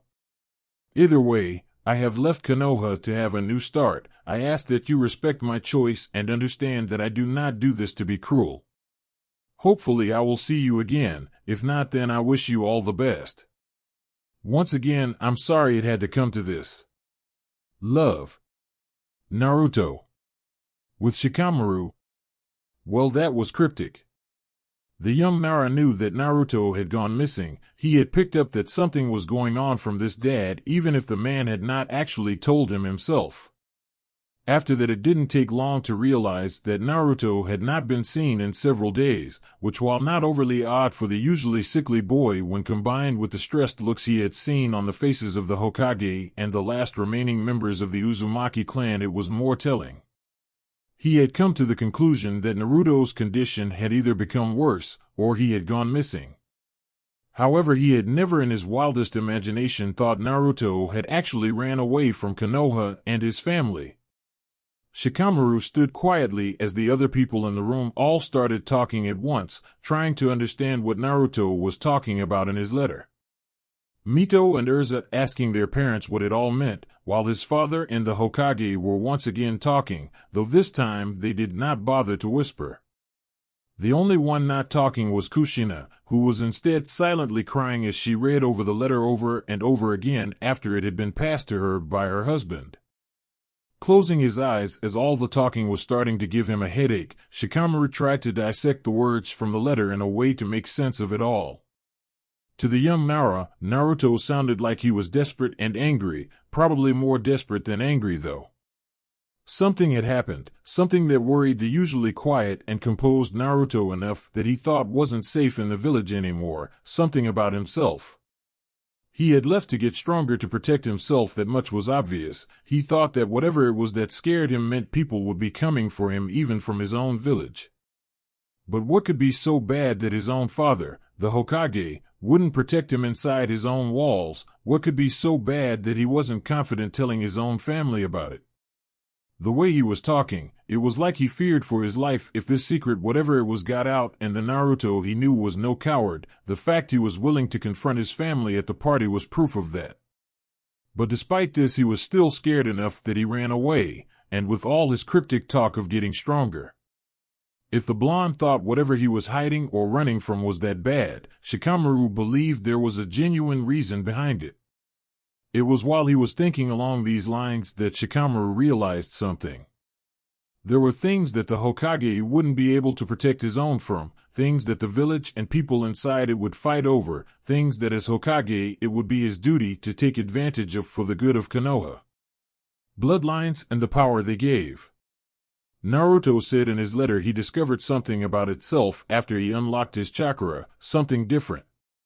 Everyone knew about the Uzumaki solid chakra bloodline. It was common knowledge in the village like all the other bloodlines. But were there not other unique Uzumaki bloodlines that have been recorded before? So would it be that surprising if Naruto had unlocked something different when he unlocked his chakra, something new? Shikamaru was once again brought back to the memory of those terrifying eyes and the feeling they gave him. It was almost like he was staring into the eyes of death itself. His eyes. Although he had said it in little more than a whisper, all conversation in the room stopped as they realized that he was still there, the different people in the room turning to look at him. After a moment passed and he didn't elaborate, Shikaku moved to kneel in front of him with a hard expression, placing his hands gently on his son's shoulders as he did so. Shikamaru, what do you know? It was at the party, just before everything kicked off, when Hokage announced he was going to teach Mito and Urza that jutsu. I saw Naruto was upset and I grabbed his arms to try and get him to calm down, but when I did he glared at me with these red eyes. The scare of both his eyes were completely black, there was no white or anything, and his irises, they were red, like blood. I didn't think anything of it at the time, maybe a trick of the light or something, but he didn't need to say any more, the adults in the room suddenly looking a lot more worried than they had before. With Naruto. Looking around, Naruto was starting to understand why the Hidden Mist Village was named like it was, even though they were nowhere near the Hidden Village itself. The closer they got to the land of water, the harder it became to actually see, and the young blonde was beginning to get worried about the captain's ability to even find the shoreline in the ever-thickening air. According to Captain today, it was thicker than usual, but they were only a few miles out from the land of water and would be there before the end of the day. Apparently the mist became thicker and thicker the closer you came to the land of water, with it being the worst the closer inland you got. The Hidden Mist Village was located somewhere in the thickest part of the mist, where even on clear days it was still hidden from a distance. Fortunately, Naruto and Victor weren't aiming for the hidden mist. Victor told Naruto that he had gotten word from some friends that they had set up camp with the rebellion, and that the two groups had come to an understanding for now. He had arranged for someone to meet them at the village that they would be docking at, who when they met them would then lead them to the rebellion's hidden camp. However, before they even got there, Victor was explaining a few things to Naruto, mostly what he should expect after they arrived. Apparently, some of the rebellion were only putting up with the outcasts because they were outnumbered and had no other choice, so they were treated like unwanted trash for the most part. But that a number of the leadership and some of the more liberal-minded members of the rebellion were starting to accept the outcasts. For the moment, however, the two groups were in separate camps, and the outcasts were only allowed into the rebellion camp if they were invited, which was a very rare occurrence.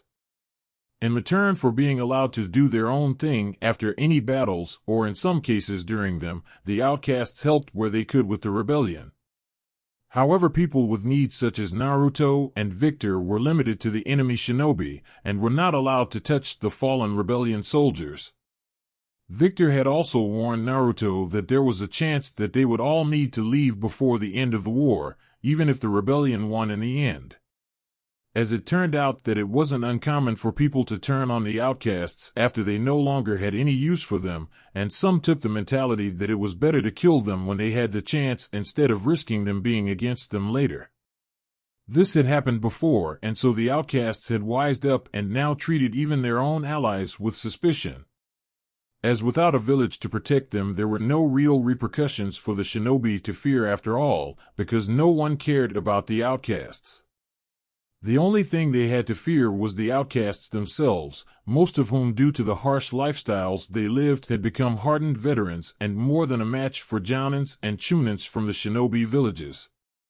Naruto was disgusted with this revelation, unable to understand how people could be so cold. Though he was cheered up slightly after hearing how a number of the rebels were beginning to accept them. After all, were they not rebelling against a tyrant who was targeting people with bloodlines? Unfortunately, though, not all of the rebels have come to see the hypocrisy of their actions.